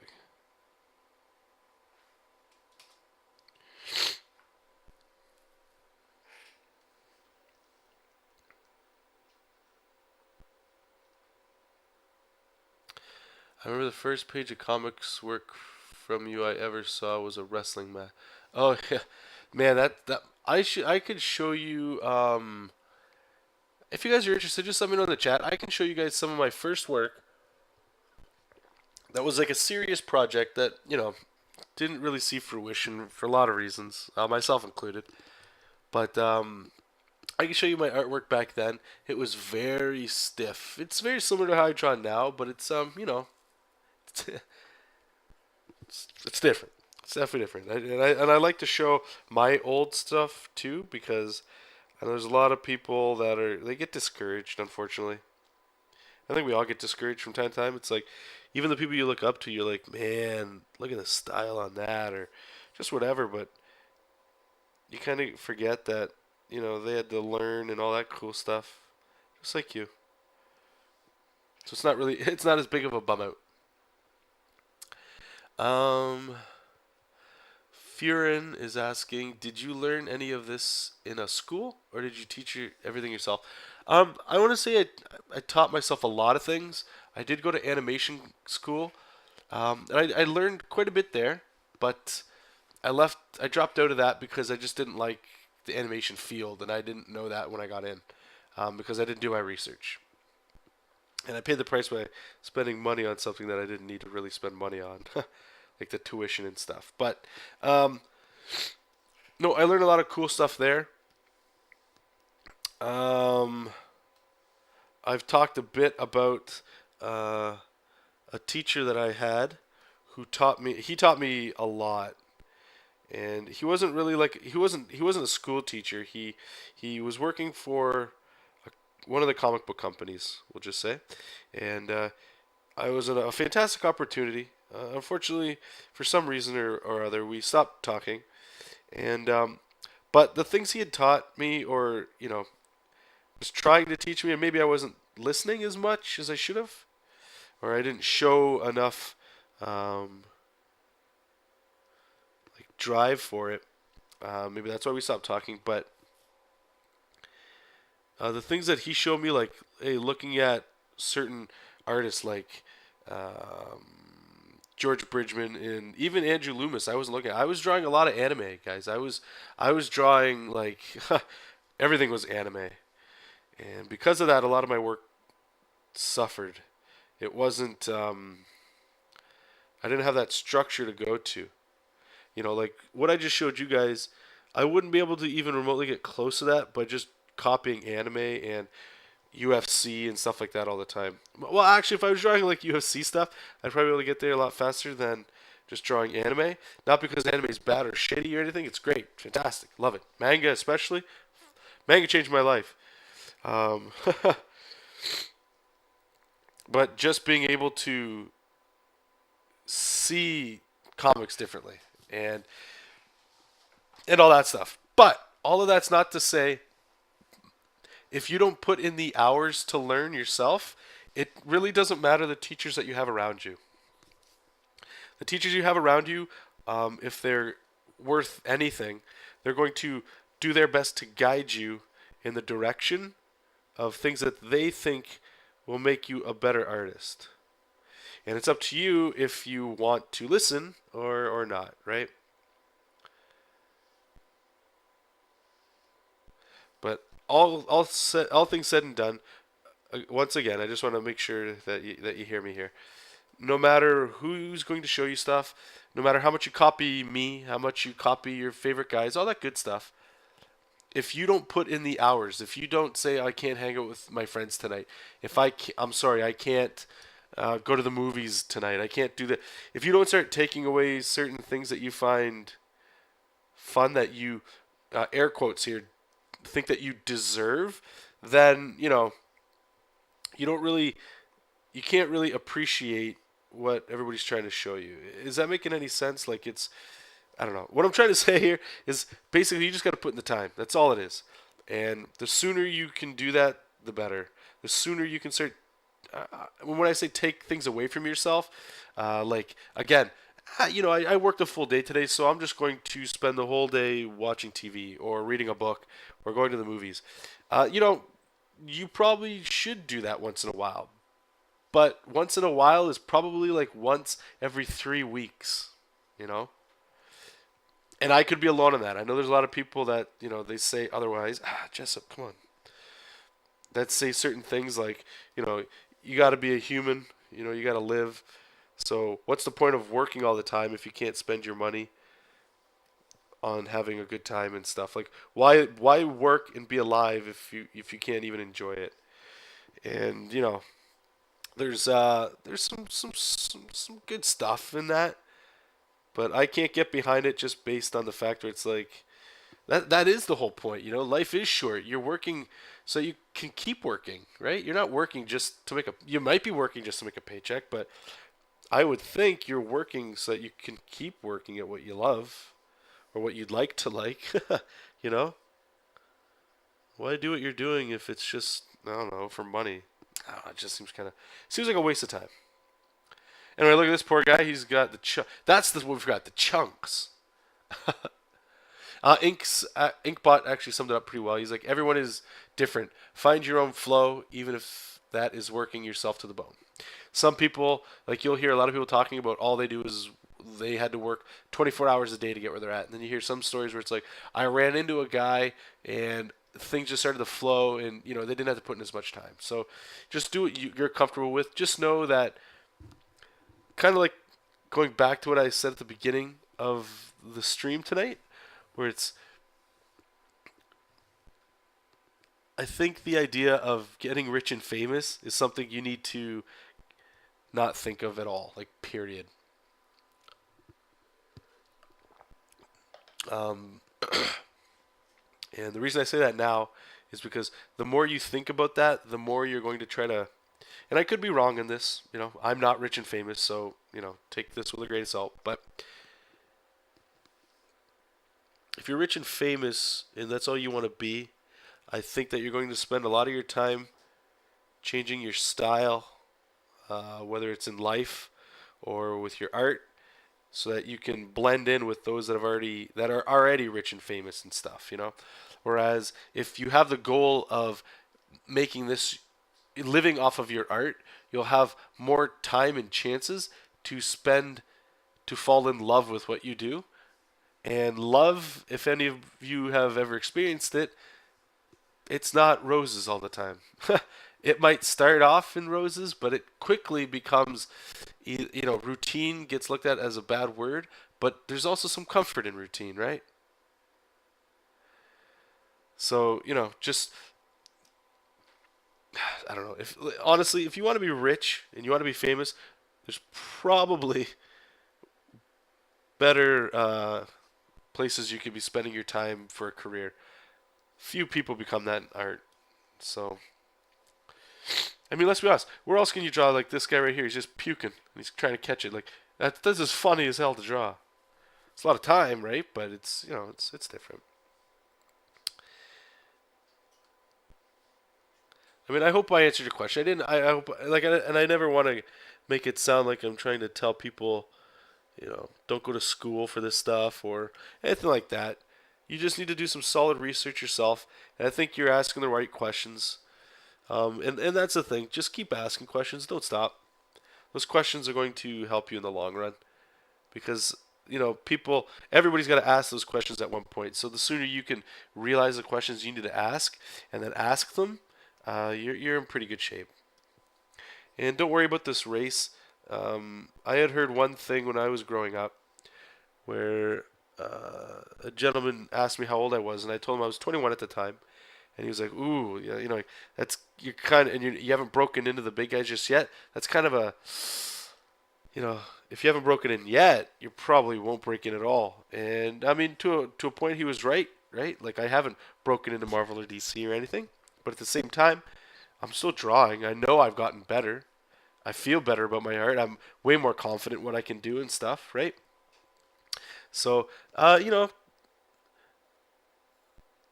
maybe when I was younger, I might have felt like that was a defeat or a loss, but now I don't even think about it. And it's probably an age and a maturity thing, like the older and all that crap you get, it's like, don't worry about it. Just enjoy what you do, you know. Uh, I hate talking like this. It makes me just want to fall asleep. Sorry, you guys. It's just my throat is so jacked up. Let me just go back, and I know there's some people were talking here.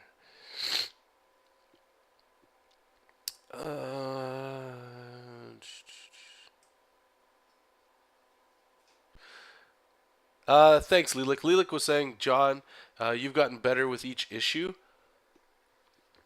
Even now, I can see the differences between the standard number 2 and what you're drawing right now. It's quite amazing.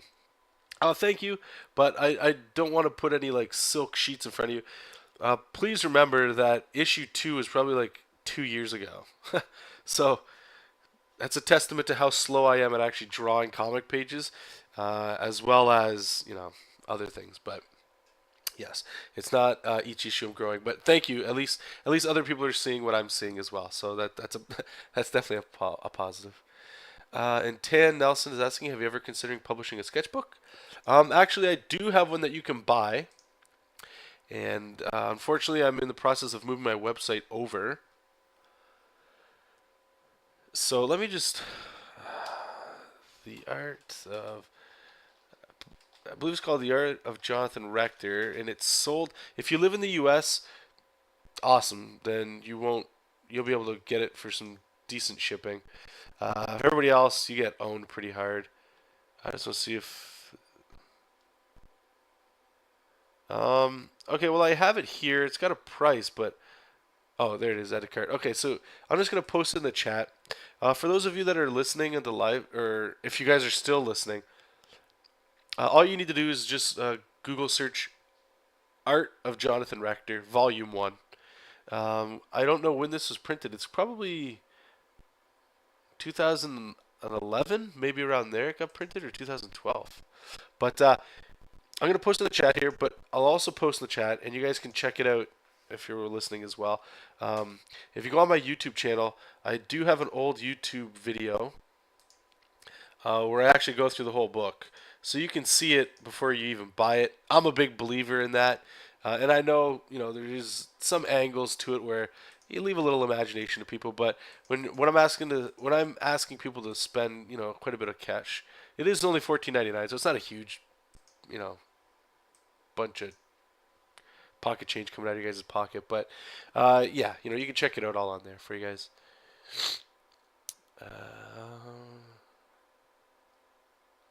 And John's just mirroring what I was saying there. I don't think Perth should be rich and famous. I don't think your aim should be in any position, or any profession. Sorry, profession to be rich and famous. Fury saying, yeah, I get you. It's just that I'm debating if I should try to get into a school or if I should try to hardcore learn my thing. Okay, I'll tell you right now, regardless of what you choose, hardcore learn things yourself should definitely always be at the top of your list till you die. Okay?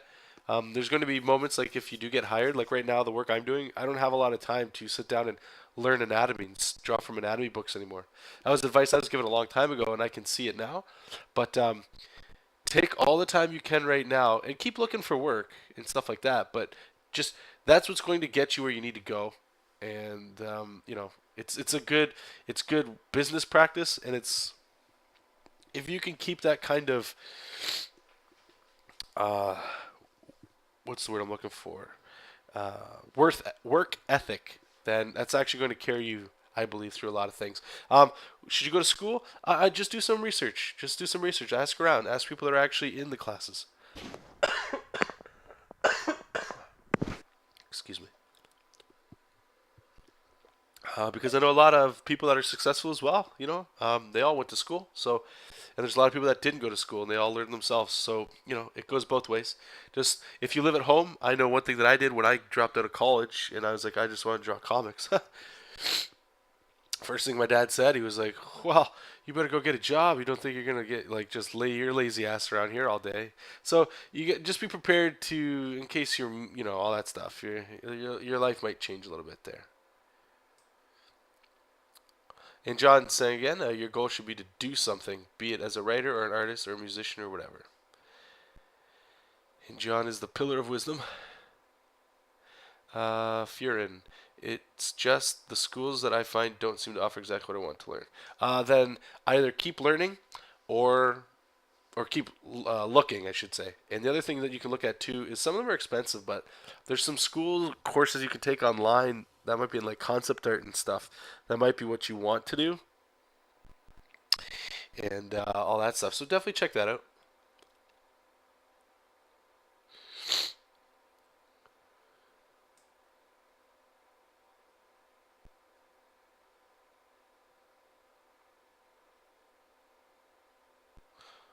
Matt, he already bought my art book. Sweet, thanks, man. Appreciate that.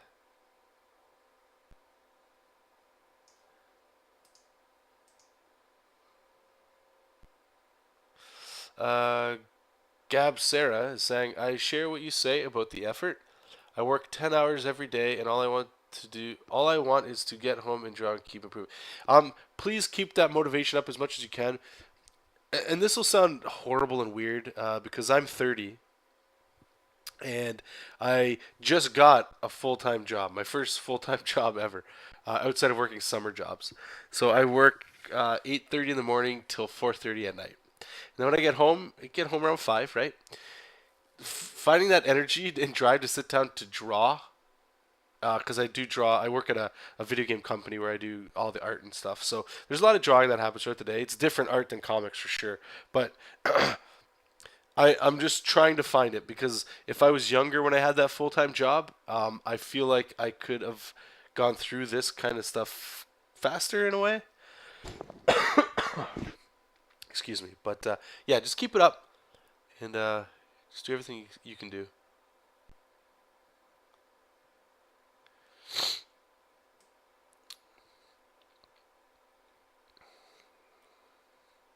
Yeah.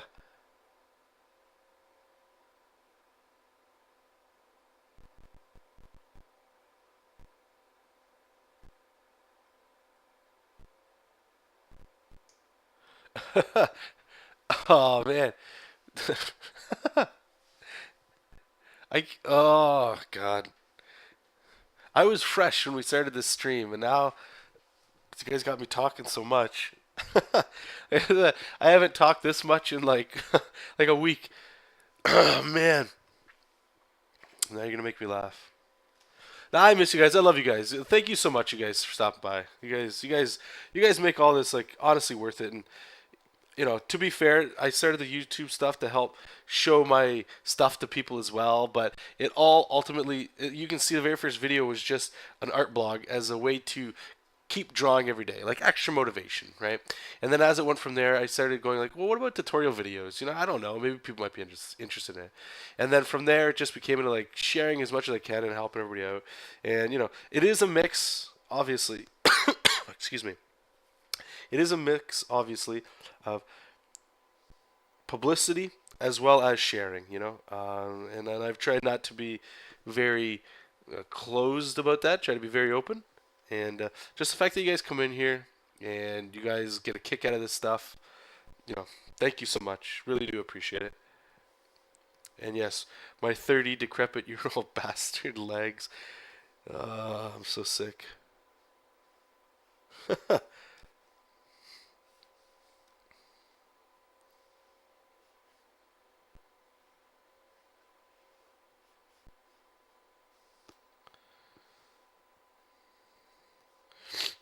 Okay, so this guy's got a hoodie on. Not that we're really going to see it.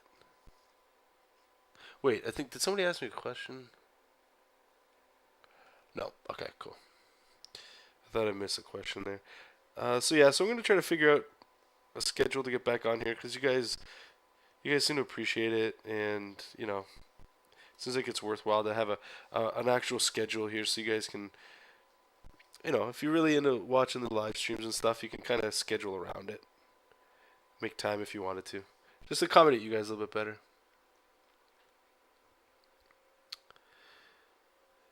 Greetings from Taiwan. Hell yeah. How you doing, brother? How do you draw and talk at the same time? 30 years of 30 years of practice, I guess. I learned really quickly that I had gone to a convention. I think it was in Chicago, and the book I was potentially doing at the time, I wasn't even doing a book.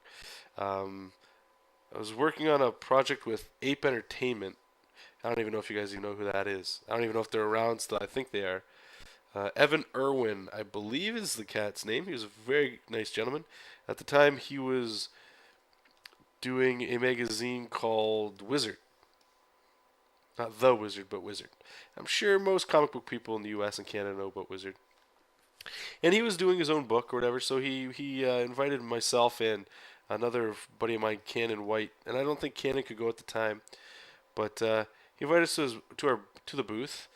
And all we really had was like a few pages of our book, and it was a lot of publicity, not publicity, sorry, trying to get a lot of people to look at our work at the booth and stuff. So that was my first ever con, and I was on free sketch duty that day.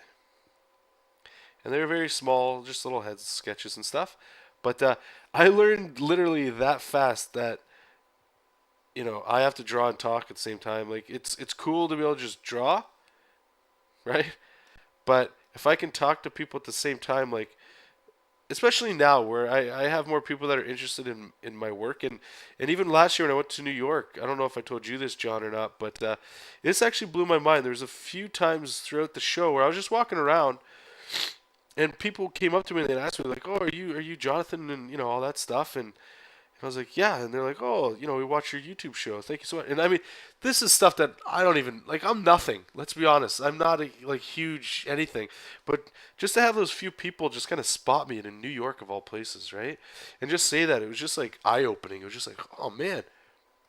So it just reinforces that, like, if you want to go to conventions, or even if you don't want to go to conventions, like, ideally you're going to go somewhere in the public eye where you're going to draw. And it's probably in your best interest to be able to talk while you draw. That way you can still, you know, the people, they want to watch and see how you draw, I find. They ultimately want something from you, you know, like a cool piece of custom artwork, which is really fun. But they also want to talk to you, you know. They want to ask you questions, just like you guys are asking me, you know. So if I wasn't able to like talk to people, it would make it very difficult to, I don't know, just have that conversation. All right, we're gonna do one of my favorite things here, working digitally. Is okay. So this guy's wearing a hoodie, but he's got those straps, you know, those pull straps around your hood. So we're gonna get some cool like shapes like this, right? Now, if you were working normally, like with a pencil, you'd have to, you know, draw this in and then erase and stuff. But I just love this stuff. So you draw the black shape that's thick, and what you're imagining is the outline of it. And then you just select it on its own layer, shrink her down. I think go down to 0.2. And you just, I'm going to fill it with white. And boom, there you go.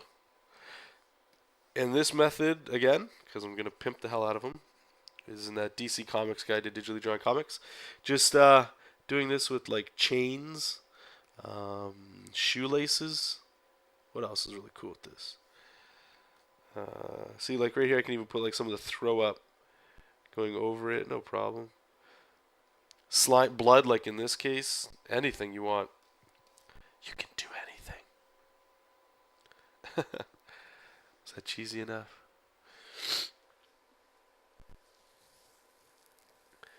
Okay, see you, Matt. Hopefully you didn't, still in the room and I can say goodbye to you. Thanks for stopping by.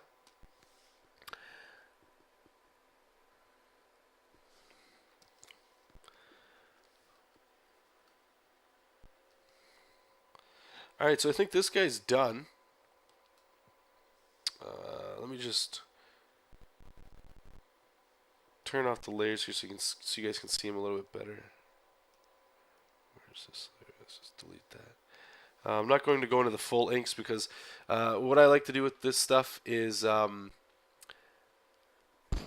excuse me, is have all the characters in there before I decide on the light source. But I do want to add a little bit of a contour line around him so that he pops from the characters that are going to be behind him.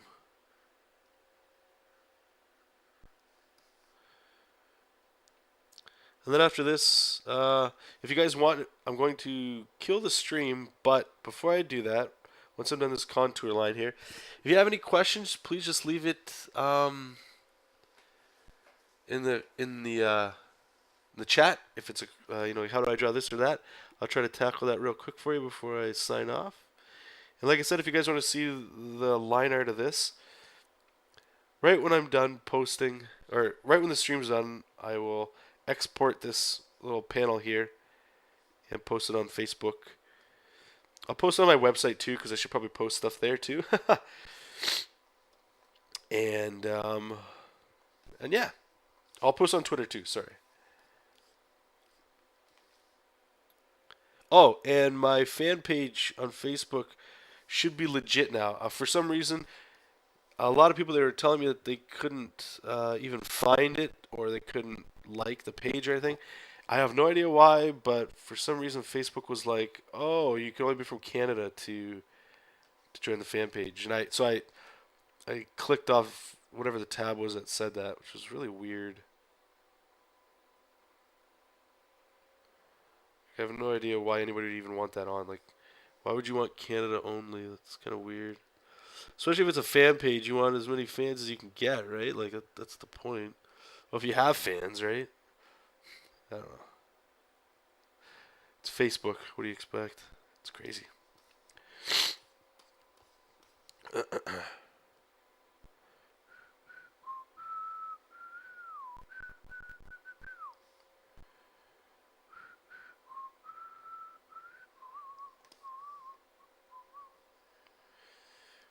So what I'm doing here with this contour line 2 real quick is, I know the light source, even though I just said I haven't decided where it's going to be. It's either going to be from the top or the left, so I'm just pushing the lines on the other side there. So there he is. This guy's all done. The rendering and all that cool stuff, that goes in with the inking. But yeah, I'll post that in a second there. So let's see if we got any questions here.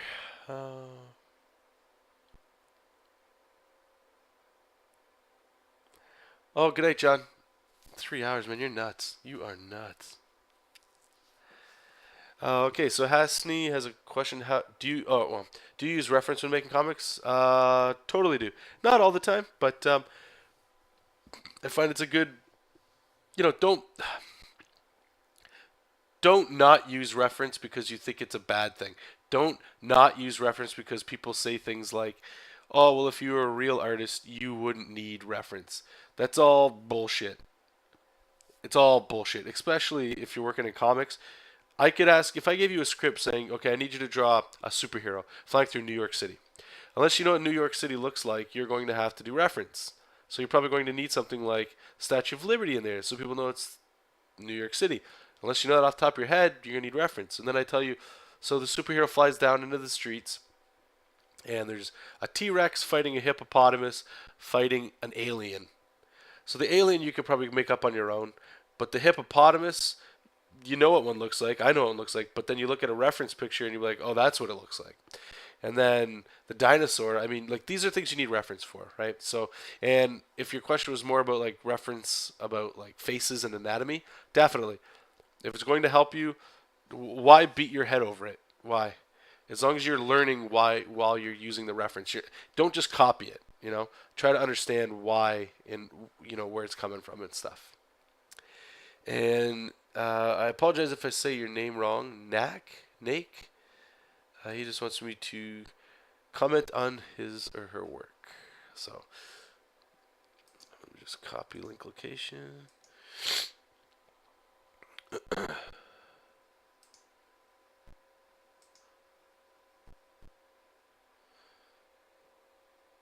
Oh, it's like a little.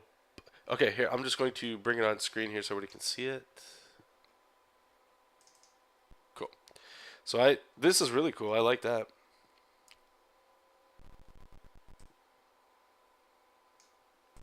Was this like colored?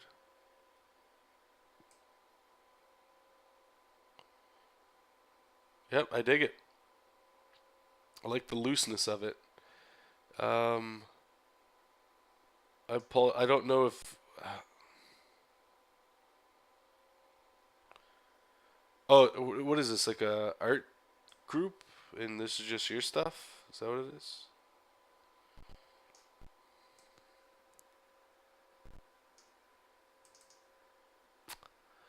Oh, no problem. Okay, so this will be the last thing I just answer real quick, and then I'm just gonna say goodnight to everybody. Nak is saying, really, I wish I could draw comic full time. I'm having a hard time switching to Manga Studio from Photoshop. So, just really quickly, if you're looking to draw comics full time, I know this is going to sound, and I don't mean to sound rude or crass or anything like that. I'm just trying to be honest. If you want to draw comics, because this is advice that was given to me, if you want to draw comics, you need to draw comics, okay? So, let's just say you've been looking on forums trying to get people to potentially hire you as the artist on a comic project. What you just sent me is most likely not going to get you a job. So all you need to do is just come up with like a 2 to 3 page script. Very simple. Make it yourself. You could even do the biker guy, where the first page is the setup and the problem. The second page is how they're dealing with the problem, and then the third page is the solution of the problem. So just off the top of our heads, we'll say with the biker guy, we'll just make it very kiddish and cartoony. The first page, he wants an ice cream cone, so he's driving around, and I don't know, he finally comes across the ice cream cone. Ice cream truck. Next page, ice cream truck turns into like a monster, so he has to fight the monster, and then at the end, maybe he gets away with it, but doesn't want ice cream anymore. Or, like, it doesn't have to be the best thing. What you're showing is just storytelling. Can you tell a story with pictures? So just keep doing what you're doing. I liked what I saw. I know it was just one image, but Excuse me. I really like that style, that loose style. It's pretty cool. I dig that stuff. And the last little part of your question there is you're having a hard time switching from Manga Studio to Photoshop. I had a huge problem with that too. They are very different programs. I will say if you're looking to do line art, definitely try your best to get into Manga Studio. You might have to play around and just get comfortable with it because it does feel a little different than Photoshop. In my opinion, it actually feels better and how your first digital experience should have felt. But unfortunately, we only had Photoshop around, so we got used to Photoshop. And I know that sounds a little backwards, but usually you're okay. Just keep practicing. You'll get there. I mean, as long as you don't give up and you just keep, you will get better. I'll tell you this, like just looking at what's on my screen, there's no way in hell I'd be able to draw this kind of quality, I'll call it, when I first started doing digital. No way in hell. And let alone Manga Studio. I just started doing Manga Studio, I think, like I said earlier, two issues ago. Just 100% in Manga Studio. And that's only because I became comfortable with the software. So don't expect to just fall into it and love it. It's going to take time, but I do think it's a worthy investment. And there's even if you look online for some like research and some discussion, very few people will actually say that they still prefer Photoshop over Manga Studio. Just for line art. Again, you could always export the lines and then color in Photoshop. So, if it's something you're interested in, definitely check it out. Yep. No, you guys are you're most welcome. And there are some new names in the room. So if you guys want, I'm just gonna type in my website here, and you guys can head over to there, and in the tab at the top where I am online, you guys can follow me on Facebook, Twitter, and all that stuff, so you guys can check the next stream until we can get a routine back. But thank you guys so much for sticking around for this 2.5 hour stream. Jeez, it's so long. I'm going to get this processed as fast as I can, put on YouTube for those of you that have missed it, and yeah. And like usual, what I'll always end up saying here is that I have the most sincere, what am I trying to say? The most sincere drive to produce more YouTube videos for you guys, because it's been like 2 months since like really anything's come out. So I strongly apologize, but I'll get there. So anyway, thank you guys so much. I appreciate all your time, all your support. Really do. Thank you guys once again. Keep reading comics, keep making comics, and we'll talk to you soon. Have a good night.